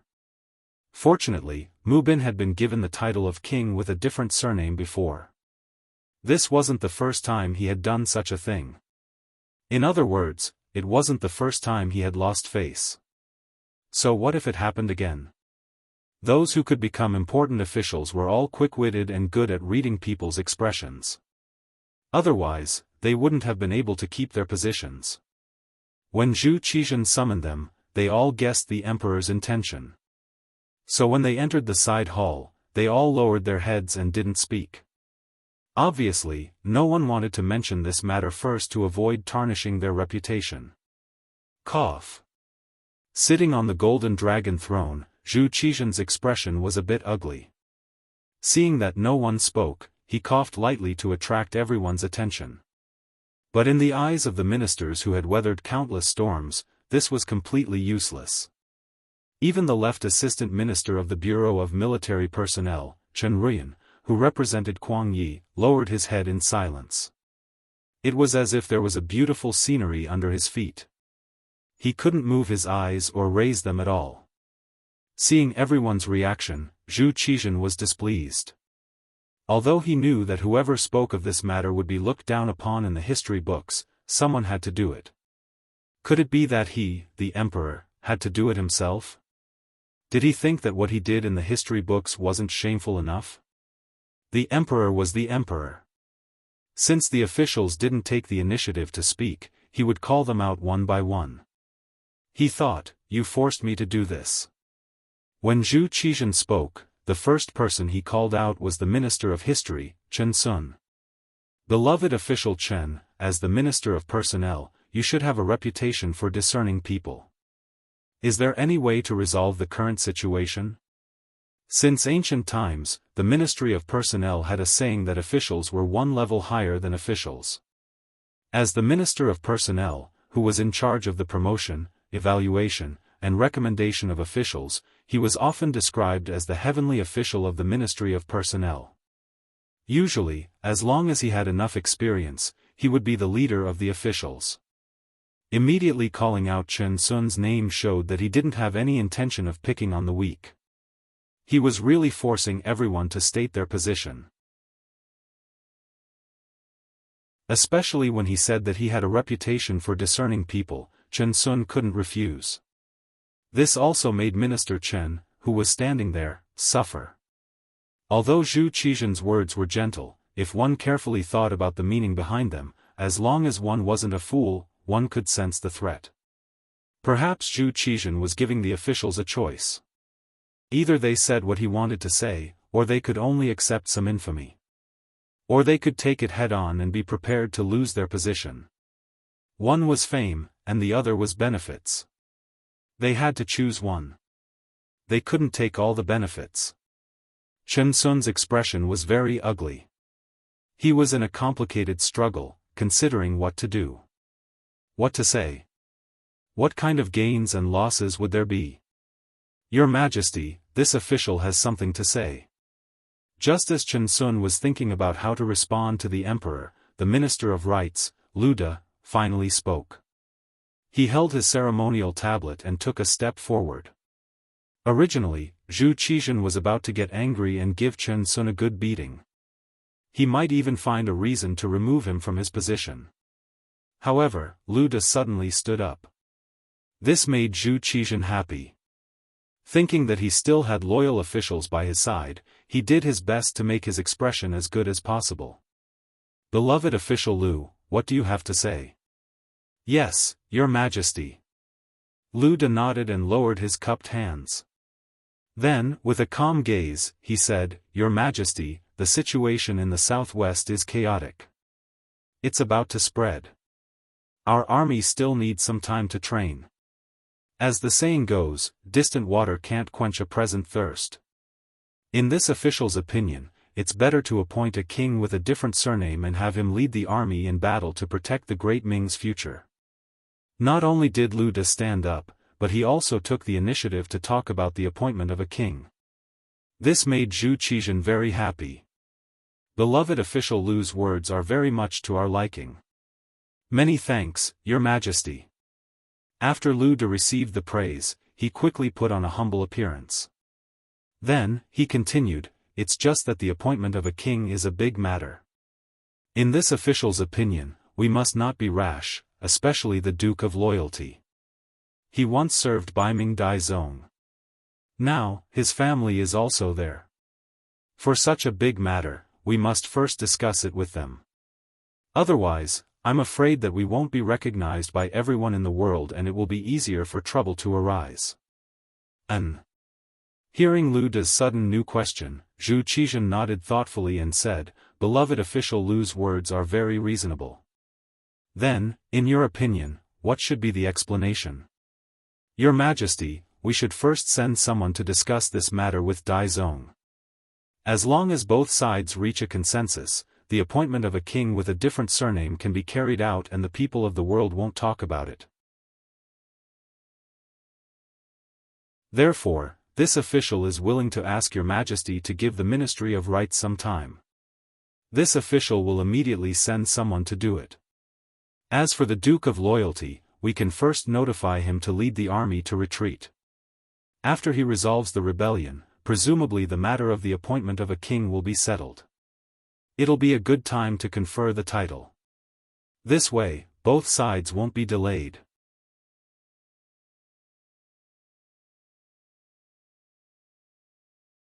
Chapter 433.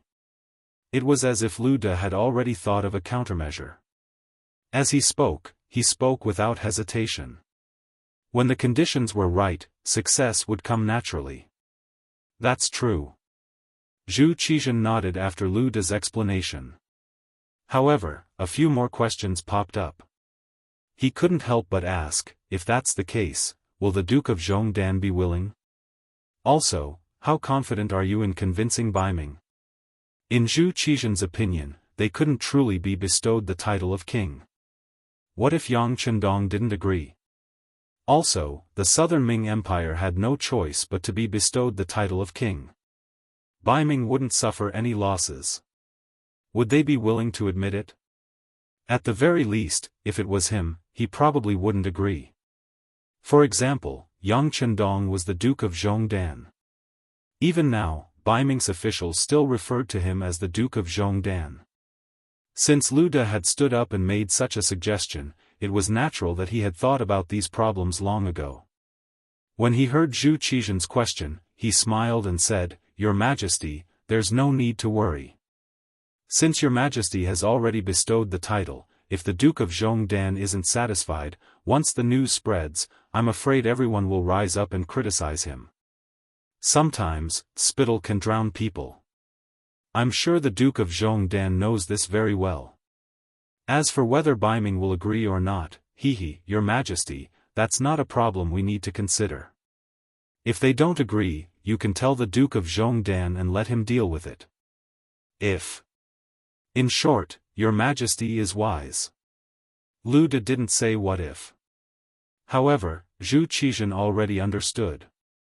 If Baiming didn't approve of the title of king, Yang Chendong would definitely be very angry. This was a good opportunity to drive a wedge between them. If things didn't go well, it was possible for both sides to fight. At that time, he would really be able to reap the benefits. Thinking that if Yang Chendong and Baiming were to fight to the death, it would be a chance for the South Ming Empire to rise again. Immediately, his face lit up with joy as he said, "Beloved official Lu is indeed worthy of being this subject's backbone. Good, good. Everything will be done according to your wishes.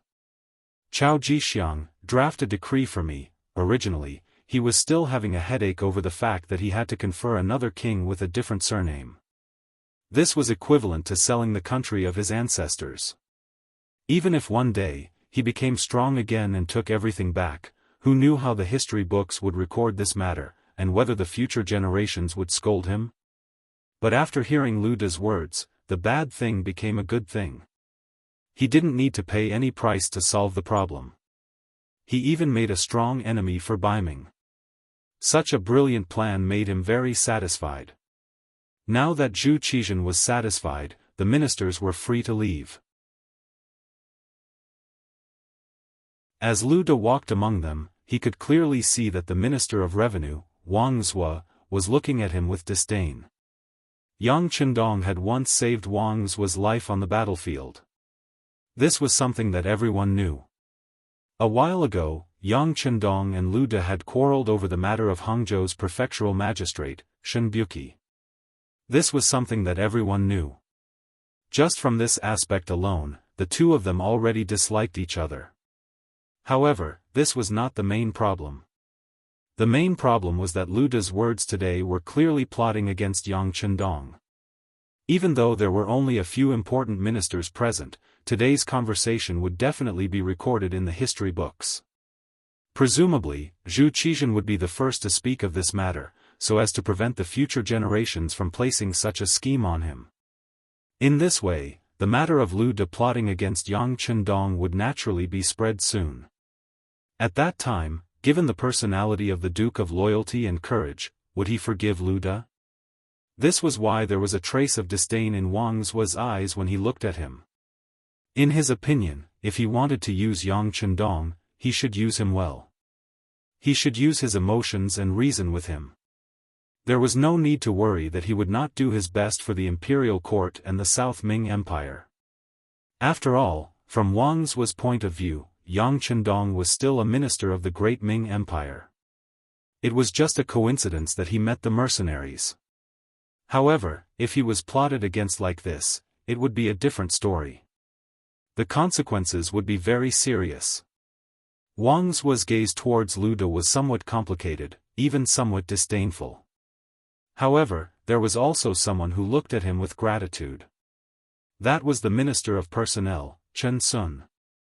Just now, if Lu De had not spoken up in time, he would have either left a mark on the history books and be criticized by others, or he would have been hated by the emperor. He did not know what kind of end he would end up in. Lu De's words could be considered to have saved his life at a crucial time. "Thank you, Brother Lu." Chen Sun clasped his hands gratefully. While he was speaking, the Minister of Justice, Xiao Chua, and the Minister of Works, Jiang Yuan, also walked over. Lu De knew how to conduct himself. Among the 6 ministers, he had united 3 of them. They were Chen Sun, Xiao Chua, and Jiang Yuan. Originally, he wanted to pull Imperial Censor Shang Lu into their camp. However, the position of Imperial Censor was too important. He had the responsibility of supervising hundreds of officials. Such a position meant that he could not participate in other people's camps. Otherwise, he would definitely be suspected by the emperor. He would not be far from being dismissed or even punished. In other words, among the 6 ministers, other than Minister Kuang Yi of the Ministry of War and Minister Wang Zuo of the Ministry of Revenue, the other 4 ministers had already formed a group. Coincidentally, these 4 ministers did not have any close relationship with Yang Chendong. On the contrary, because of Lu De, there was some estrangement between them. Everyone saw what happened just now. Xiao Chua and Jiang Yuan saw how Lu De spoke up to save Chen Sun at the crucial moment. They admired Lu De for being fearless and not caring about his reputation. Now, they walked over to express their goodwill. Lu De naturally noticed the approach of these 2 people and immediately had a plan in mind. He chuckled and said, "Brother Chen, what are you talking about? We are originally one. It can be said that when one person's glory, everyone's glory. When one person's loss, everyone's loss. This is what I should do." "Good, well said." Xiao Chua and Jiang Yuan could not help but nod to express their appreciation. Because of this, the friendship between the 4 of them seemed to have become even closer. It was obvious that with them around, Yang Chendong's wish to be conferred the title of king would be very difficult. The mercenary camp outside Gaozhou Prefecture City. It had been 5 days since Miao Jun passed through here. At noon on this day, the scouts from Lingfeng reported that the 10,000 Miao soldiers had returned. They would most likely pass by Lingfeng's camp in the evening. When the news spread, many people in Lingfeng's camp were eager to show off their skills. Now, they only hoped that Miao Jun would impulsively attack the mercenaries and give them a chance to show off. Just as Yang Chendong expected, General Zhang Tseng, who led the team on the way back, had been considering whether to attack the mercenaries or not. Originally, they had vowed to attack Lizhou Prefecture City, wanting to break through and achieve great merit. However, he never thought that when he really went there, he would see an empty city. Not only that, they did not see anything valuable in the city. This meant that they had returned without achieving anything. This made Zhang Tseng, who had finally managed to get this job, feel depressed. Since the day of Miao Jun's uprising, he had been sweeping away everything in his path as if he had entered a no-man's land. Whenever he encountered an enemy, it was like the autumn wind sweeping away the fallen leaves. When had there ever been a time like this where he had mobilized so many people, yet there was not even the slightest bit of gain? If they went back like this, they would probably be laughed at by their colleagues. "No, we definitely cannot go back like this," Zhang Tseng said in his heart. However, if he wanted to return with great merit, it seemed that he could only choose to attack the mercenaries. Scholar Zhou's words cannot be completely trusted. He is originally a Han Chinese, a citizen of the great Ming Dynasty. Who knows what he is thinking? Before he decided to take action, Zhang Tseng convinced himself in his heart. Then, he sent out scouts to check on the situation of the mercenary camp with the excuse of going back to report the news. Zhang Tseng was quite careful, at least he knew to observe the situation before taking action. Thus, the scouts he sent out openly passed by the mercenaries' camp and headed towards the Miao army's main camp in Gaozhou Prefecture City. Originally, the defense of Lingfeng's camp had always been very strict. Usually, one could see squads of soldiers patrolling back and forth. However, ever since they used the night to plant mines outside the camp, they naturally relaxed a lot. This time, in order to lure the enemy to attack, they purposely relaxed on the outside but tightened on the inside. Wherever outsiders could see, the soldiers would appear very lazy. However, in the depths of the camp where no one could see, the training was still very strict. In this way, the Miao army scouts who seemed to be passing by but were actually investigating the situation fell for the trap and reported the mercenaries' performance to Zhang Tseng.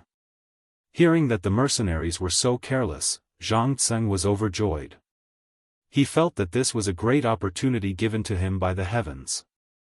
He immediately sent his trusted aide to the Miao army's main camp and reported that he wanted to take advantage of the situation to attack the mercenaries. He also listed out his reason, which was that the mercenaries were too careless and this was the perfect time to take them down. The trusted aide quickly passed by the mercenaries' camp again. After observing for a while and confirming that the scout's report was correct, he went to the Miao army's main camp and met with King Miao Jinlong. He then told him of his general's plan. Attack the mercenaries' camp?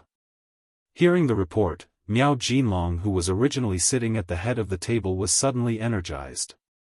However, when he repeated this sentence, he did not forget to look at Scholar Zhou, the most cultured person in the camp. Zhou De was originally listening attentively. It must be said that he was indeed smart. When he heard the scout report that General Zhang Tseng had led the troops to Laizhou Prefecture without any success, he had already predicted that the journey back would not be peaceful. Now that he heard the trusted aide that Zhang Tseng sent back say this, he sighed in his heart. Zhou De would not believe what the scout said about the mercenaries' camp being lax and the soldiers slacking off without any morale.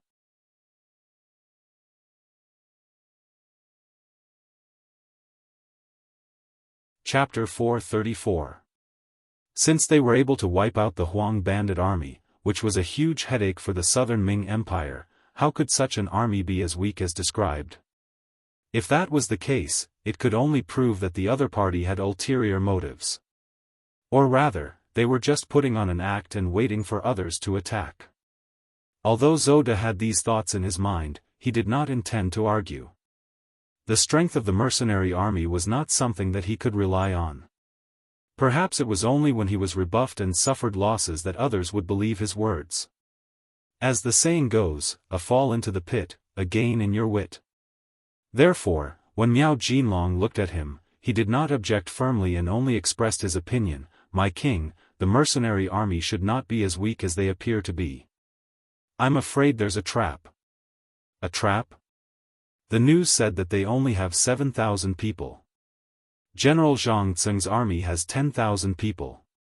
Including us, we have 80,000 people. So what if there's a trap? Miao Jinlong saw that Zhou De's attitude was still calm and tried to persuade him. Zhou De only expressed his opinion and said what he thought. Since others did not believe him, there was nothing he could do. He did not say anything and looked as though he would not change his opinion.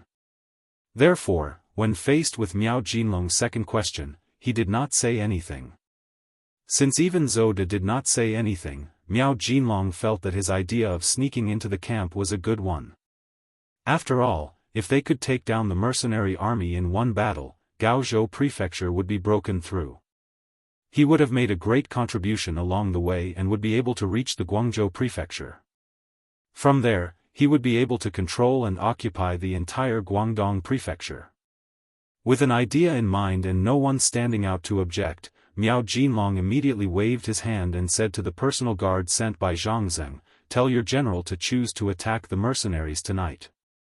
This king will send troops to support you. At the same time, I will also send troops to keep an eye on Gaozhou Prefecture so that they won't be able to come out to help." Yang Chendong was still chatting with First Madam Hu Yan and Third Madam Snow Lady in the tent. To him, chatting with his wives was the best way to relax. Report. Tiger's Mane's voice came from outside the tent. "Come in." Yang Chendong straightened his body. He knew that something must have happened. Otherwise, Tiger's Mane wouldn't have come to disturb him at this time. Yang Chendong's guess was right. Tiger's Mane had indeed come to inform him of the changes in Miao Jun's troops. "Young master, the 10,000 Miao soldiers who were returning to their camp have suddenly slowed down their speed. I've asked someone to calculate it. Based on their current speed, it's very likely that they'll reach our camp after midnight." Slow down?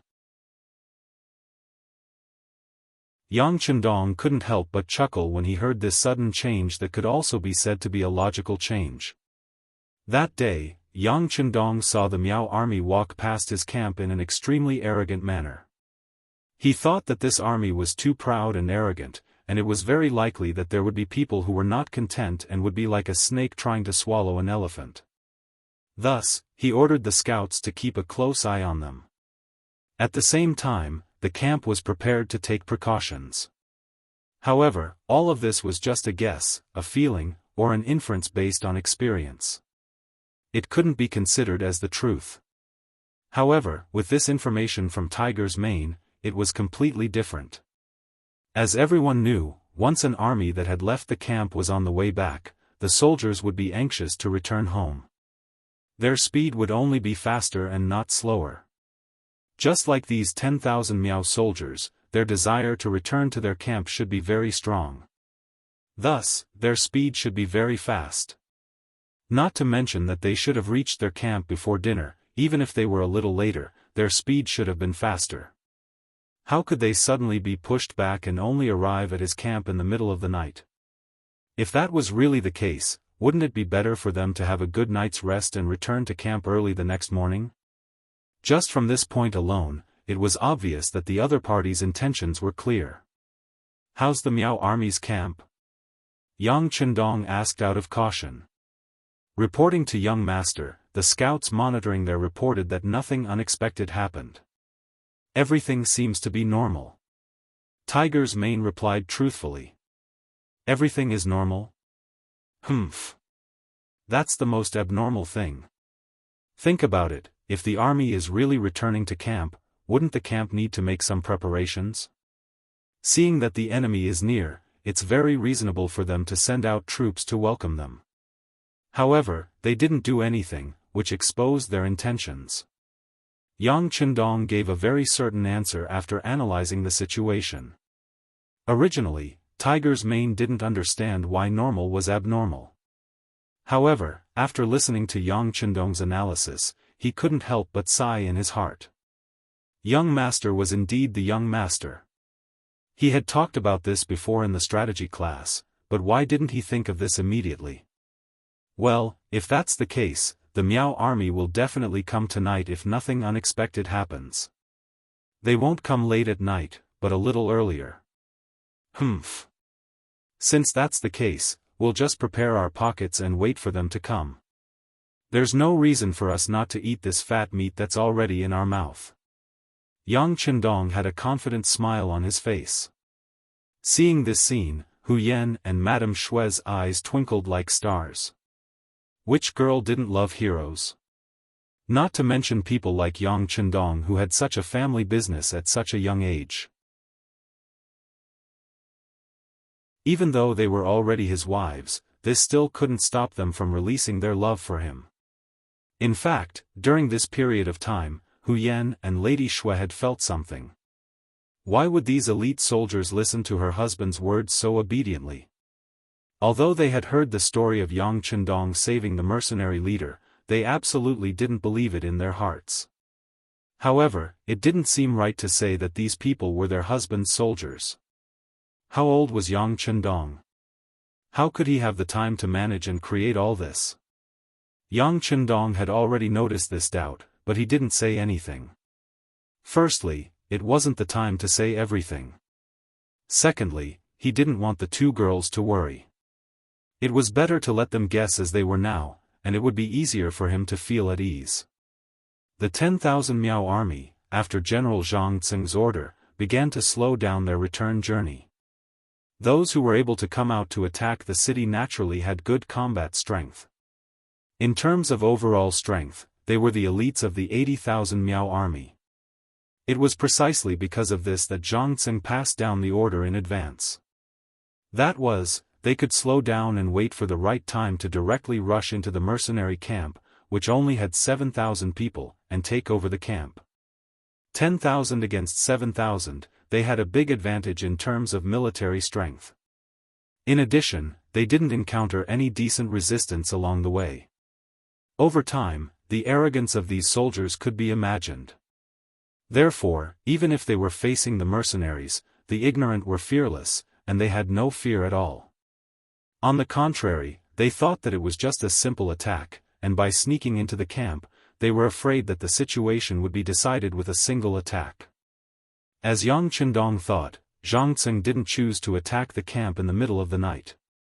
Although late at night was the time when a person was in deep sleep, it was also the time when one's defense was the weakest. However, Zhang Tsing knew that as long as the mercenary general was not an idiot, he would definitely send someone to secretly observe him. In this way, he would also calculate when he would arrive at the enemy's camp. Since that was the case, how could he not be prepared at all? However, there was no need to be afraid as long as he was prepared. Zhang Tsing originally wanted to play the element of surprise. He would wait for the sky to turn dark and suddenly attack the camp. Such a sudden decision would definitely catch these mercenaries off guard. Zhang Tsing's plan was very good. However, he didn't know that Yang Chendong had already made preparations. More importantly, he didn't need to put up a strict defense. With the mines placed 500 meters away from the camp, victory was already in his grasp. It was precisely because of these weapons of mass destruction that others did not know or understand that the mercenary camp looked so lazy from the outside. That was why those Miao scouts who were spying on this place believed that this was indeed an unguarded camp. Not to mention other things, with the eyes of these scouts, even if you were tight on the inside and relaxed on the outside, they would still be able to see the general situation. At least, when they charged, it shouldn't be a problem for them to kill their way out of the camp. Naturally, the Miao army had heard that the mercenaries had advanced firearms before, but they weren't too afraid. They had seen the firearms of the great Ming dynasty before. As long as they could get close and change to close combat, it would be difficult for any firearms to play their role. If they were able to get their hands on some firearms, then they would have profited greatly. The news from the scouts made Zhang Tsing overjoyed. At the same time, he was even more determined to sneak into the camp at night. For this, he had already made preparations. He called all the small leaders who could lead more than 500 people in front of him. Everyone, remember, when you charge in, you must be fast and fierce enough. Don't let the enemy have any time to prepare. I don't mind telling you that there was news that when these mercenaries destroyed the Huang bandits, they obtained a lot of gold and silver. When the time comes, whoever gets the most of these things will naturally get more in the end. Do you understand? Zhang Tsing was afraid that the soldiers below wouldn't use their full strength, so he said this in a misleading manner. However, he didn't know that the faster they charged in, the faster they would die, and the more they charged in, the more they would die. The small leaders below were relatively uninformed. They had almost never heard of Yang Chendong's mercenaries. They only knew that there were a lot of treasures waving at them, and that was enough. Although they had to hand over a certain percentage of the treasures they snatched, wouldn't it mean that the more they snatched, the more they would be able to keep? Although most of them hadn't read books, they still had some understanding of this. After a round of pre-battle mobilization, the entire Miao army of more than 10,000 people became excited. In their eyes, it was as if victory already belonged to them. The only difference was that they could snatch more and gain more.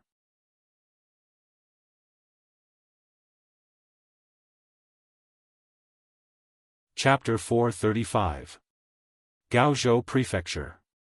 Guangyi, Guaning, Ma Wei, and Yu Guang were standing below the tall city gate tower, looking into the distance. Is the news accurate? The Miao army really slowed down? Guangyi stood in the middle of the crowd and said solemnly. The Miao army was already at the city gates, but they didn't attack immediately. Instead, they circled around the city and made a trip to Laizhou Prefecture. This way, it seemed like Gaozhou Prefecture was temporarily safe, but Guangyi was very clear that the Miao army didn't find trouble with them because they were afraid of the mercenaries below the city gates. It should be because Yang Chendong's reputation as the god of war had spread, which made the other party wary. They didn't act rashly because they wanted to play it safe. As a result, Guangyi couldn't help but sigh. There were indeed smart people everywhere. Originally, he was still hoping that Miao Jun would take the initiative to provoke the mercenaries and then lead to a battle to the death. This way, he wouldn't have to spend so much effort to ask Yang Chendong to send troops. His hopes were dashed, and Kuang Yi could only wait for news from the imperial court. It could be said that at the beginning, Kuang Yi was shocked when he heard that Yang Chendong was also interested in being conferred the title of king. He even thought that this request was too high and impossible to fulfill. However, as the days passed, his thoughts changed. Shiping King Mubin could be conferred the title of king, so why couldn't Yang Chendong? Speaking of contributions, just based on the fact that Yang Chendong had saved Ing Zong's life on the battlefield, no one could compare to him. It was just a pity that the emperor's heavenly might was unpredictable. Perhaps he was used to being high and mighty, thinking that everyone should do anything for him. On the contrary, it made them slowly forget what gratitude was, and what it meant to repay kindness. Regardless, after Kuang Yi calmed down, he thought that Yang Chendong could still be conferred the title of king. Not for any other reason, but because the southern Ming Empire had no other choice. Since this was the case, why not confer the title of king to someone with a different surname to solve the crisis in front of them? Not to mention that Yang Chendong's health seemed to be very poor.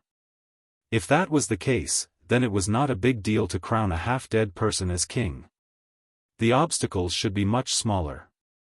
Just like that, she waited for the emperor's imperial edict before going to Yang Chendong to talk.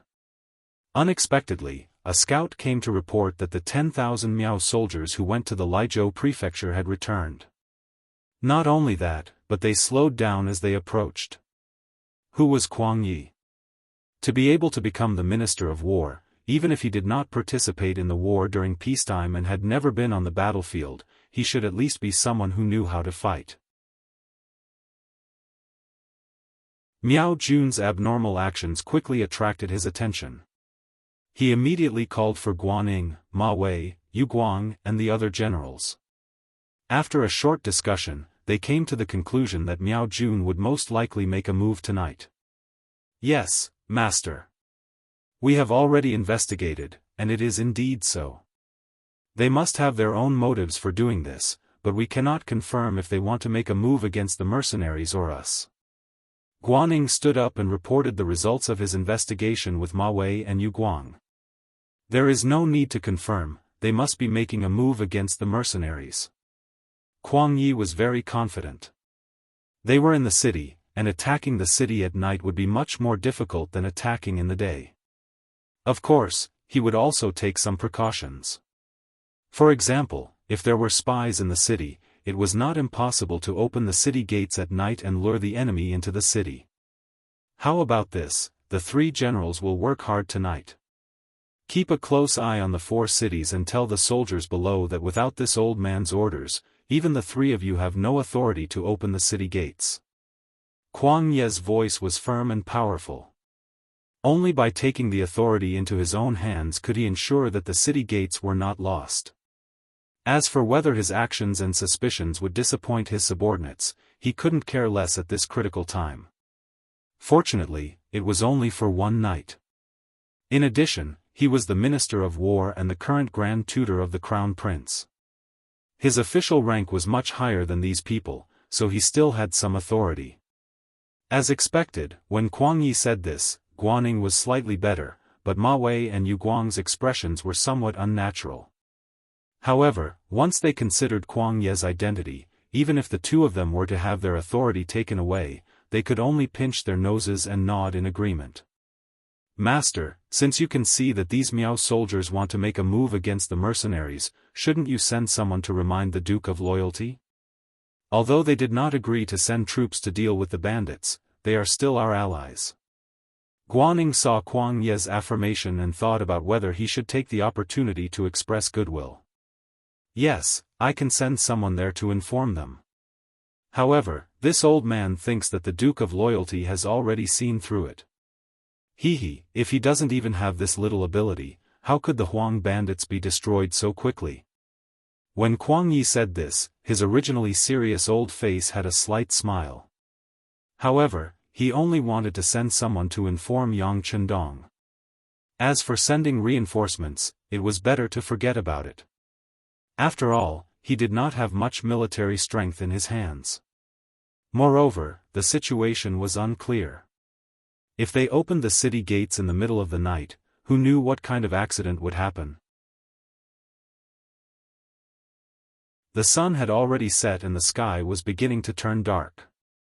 At this time, the people on both sides seemed to be waiting for the sky to turn darker so that they could fulfill some people's desire to kill in the dark and windy night. Su Shi. It was equivalent to 8:00 in the evening. The Miao army that was originally moving slowly began to speed up. With the sudden increase in speed, they could reach the mercenaries' barracks in half an hour and sneak into the camp. In other words, the time they decided to attack was Hai Shi, which was between 9:00 in the evening and 11:00 in the evening. This period of time was not the best time to sneak into the camp. This was because most people were not asleep, or those who were asleep were not in a deep sleep. Once something happened, they would be able to react immediately. However, after Zhang Tseng knew about this, he still did the opposite. This was where he thought he was smart. First, he slowed down the marching speed to make people think that it was late at night when they arrived at the mercenaries' barracks. This way, they would make a wrong judgment.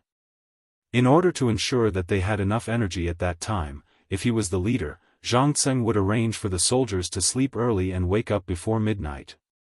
Considering that he would definitely do this, Zhang Tseng sent someone to observe the meal time of the mercenaries' barracks. As expected, the rising of the fireworks was earlier than usual. This was the signal to eat and sleep early. With this, Zhang Tseng was full of confidence. The plan was for you to prepare to set up defenses in the middle of the night. I won't go against your wishes and attack early. This way, I can make use of the time difference. Thus, the sudden acceleration of the march at Hai Shi. Miao Jun, who had long been prepared and had even eaten in advance, began to move, running forward at an extremely fast speed. These people were abnormally excited, as if this time they were not going to war, but to obtain gold, silver, and treasures. With this kind of marching speed, the advantage was that even if they were discovered, they would not have enough time to prepare for defense.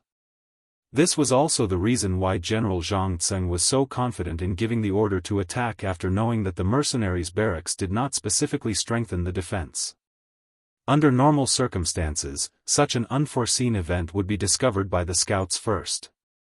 Then, the scouts would quickly pass the news back. After that, the general who received the news would arrange for the army to prepare for defense. All of this required time. During this time, if the two sides were far away, there would be enough time to prepare. However, when the distance was extremely close, like now, with less than an hour, it would be too rushed and even too late. In this way, the success rate of this kind of surprise attack was usually very high. With such a high probability occurrence, and it was against the mercenaries, not only would the chances of victory decrease, it could also cause the battle to go in the other direction. That would be the failure of the ambush. This was what everyone called trying to steal a chicken only to end up losing the rice used to lure it. Not to mention the mines that were already buried outside the barracks that could allow people to fly into the air. Just inside the barracks alone, Yang Chendong had already given the order to rest and sleep when he knew that the Miao army would pass by the barracks.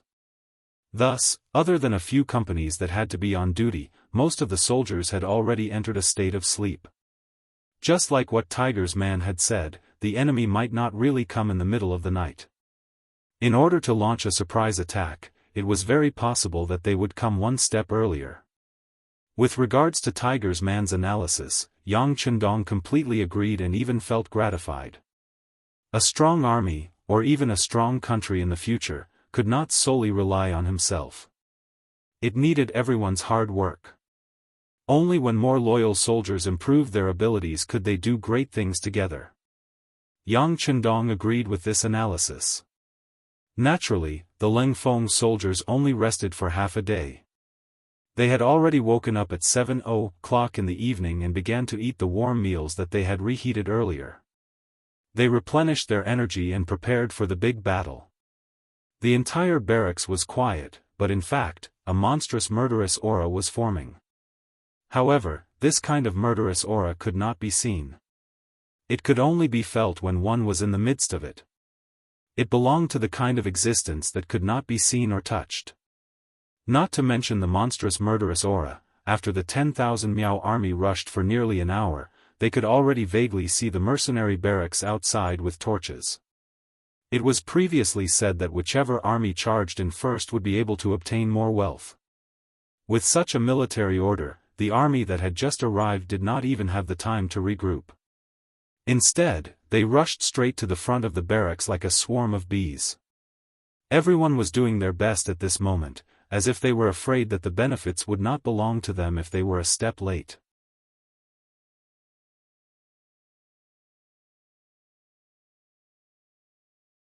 Chapter 436. Looking from afar, the frenzied charge looked like waves on the beach. Wave after wave, there was no way to stop them. In the process of charging, battle cries rang out. The torches that were originally unlit lit up one after another. From afar, it looked like the sky was filled with countless stars. What was supposed to come had finally arrived. In the mercenary camp, all the cold vanguard, auxiliary soldiers, and temporary auxiliary soldiers began to gather at an amazing speed. They then took their equipment and weapons and began to gather at various locations according to the military orders they received. More than 7,000 people. Almost 7,000 people participated in this battle.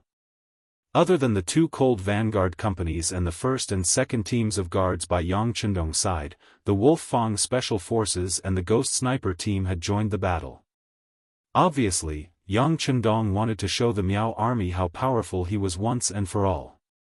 He wanted them to be afraid of him from now on and not dare to do anything to him. Outside the camp, the battle cries were getting closer and closer.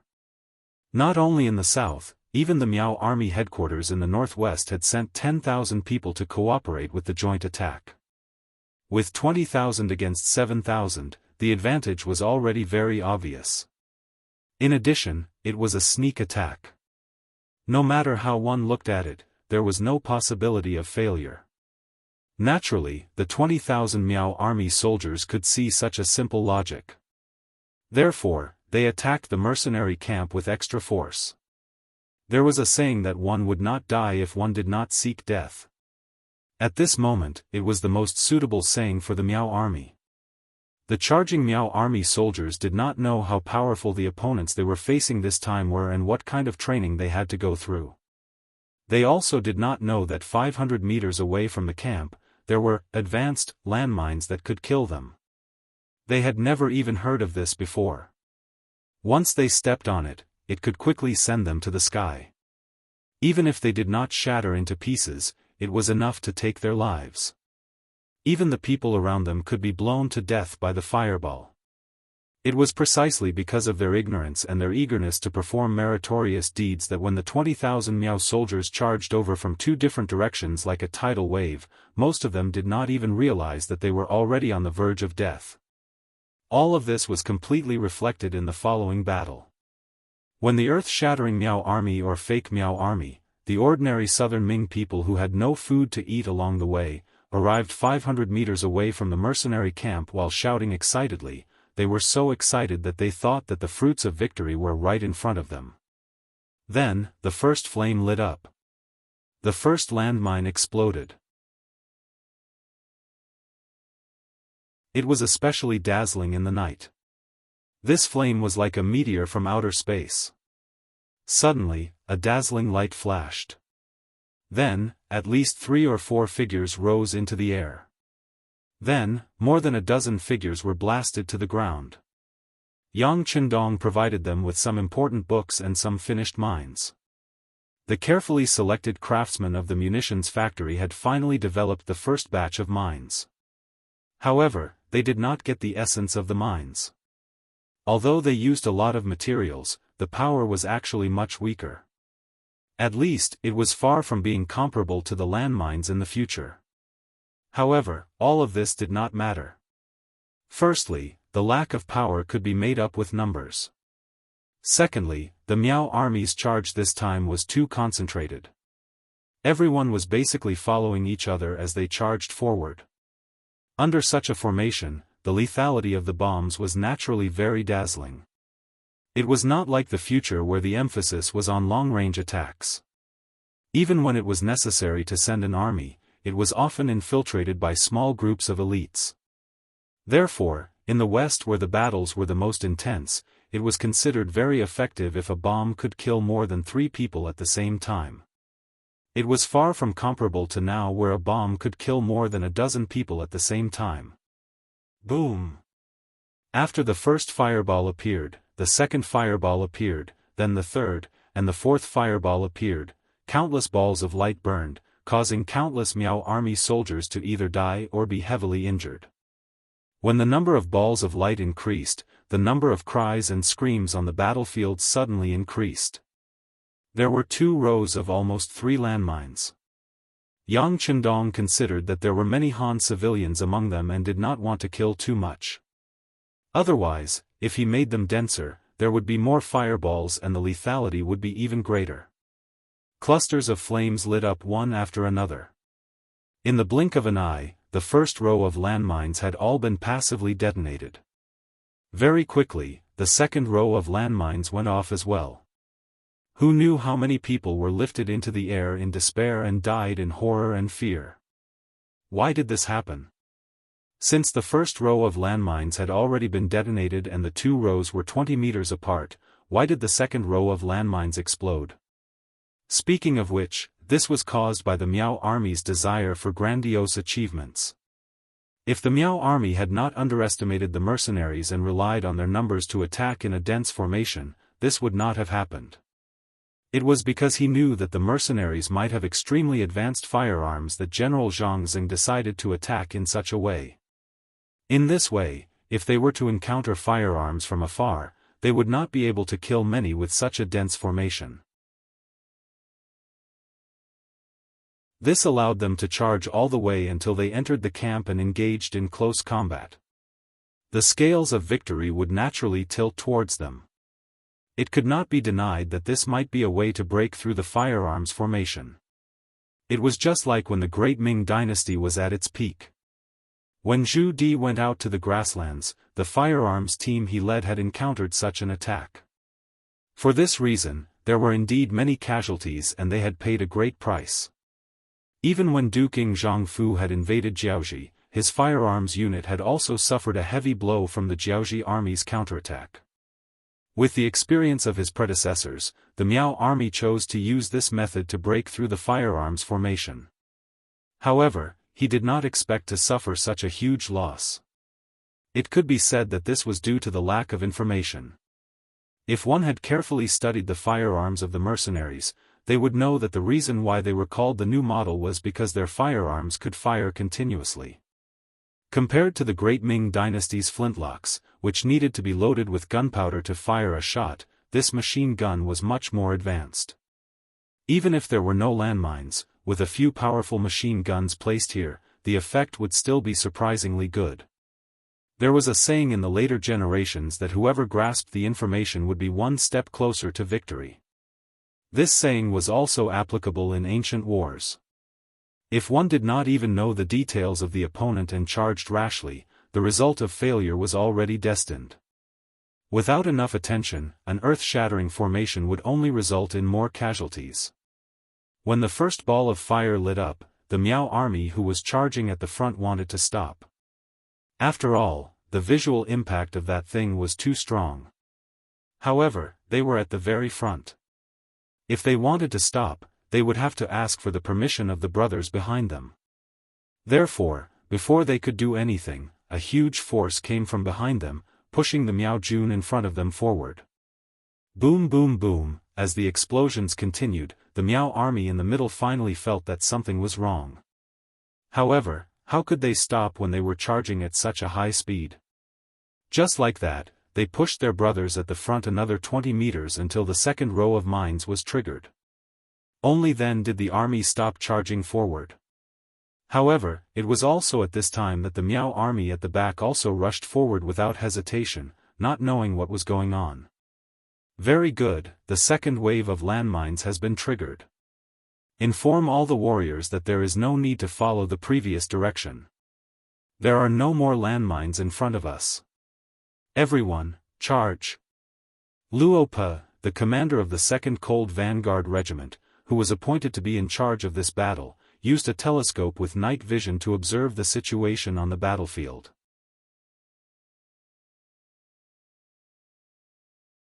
What followed was his excited shouts, followed by the loud sound of the bugle call. A squad of 10 warriors blasted the bugle call. The sound spread out and could be heard clearly on the battlefield. When the bugle call sounded, it meant that the entire army was charging. The moment they heard the bugle call, 7,000 Yang family soldiers rushed out like ferocious tigers with weapons in their hands. It was the same charge, but the Yang army's formation was much more orderly. The first echelon held bows that could shoot up to 100 meters away. Each person had 10 arrows. One could imagine the consequences of throwing the arrows into the air. Each person also had crossbow arrows that could penetrate anything at close range. When they reached a certain distance, it was time for them to show their power. The second echelon held shields and short swords. They could both defend and attack. The third echelon was also the main force of the charge. The steel swords and spears were like a sharp knife that pierced into the enemy's heart. The fourth echelon was mainly used for battlefield rescue.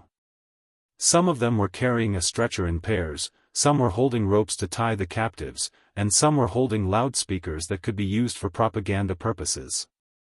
Under the protection of 100 fully armed elite cold front soldiers who were armed with the Type 95, they walked at the back and did the finishing work. The few echelons advanced in an orderly manner. No matter how fierce the battle was, their footsteps were firm. They were like a human tank, rapidly advancing forward. On Miao Jianzhong's side, more than half of the front line was destroyed. Even the middle line was heavily damaged. It was at this moment that the rear line rushed over and collided with the retreating front line and middle line. Get out of the way, retreat. Get out of the way, you cowards. Why are you retreating? Get out of the way, let us charge forward, idiot, don't you see the fire god showing his power? Why aren't you turning back? Chaos before the battle. This was Miao Jianzhong's performance. The powerful landmines made these uneducated soldiers who did not understand science think that the fire god was showing his power. They were all scared out of their wits. How could they still have the will to fight? You're tuning into the Unparalleled SwordWill YouTube channel. Don't forget to subscribe and join us on this journey to catch the most captivating stories.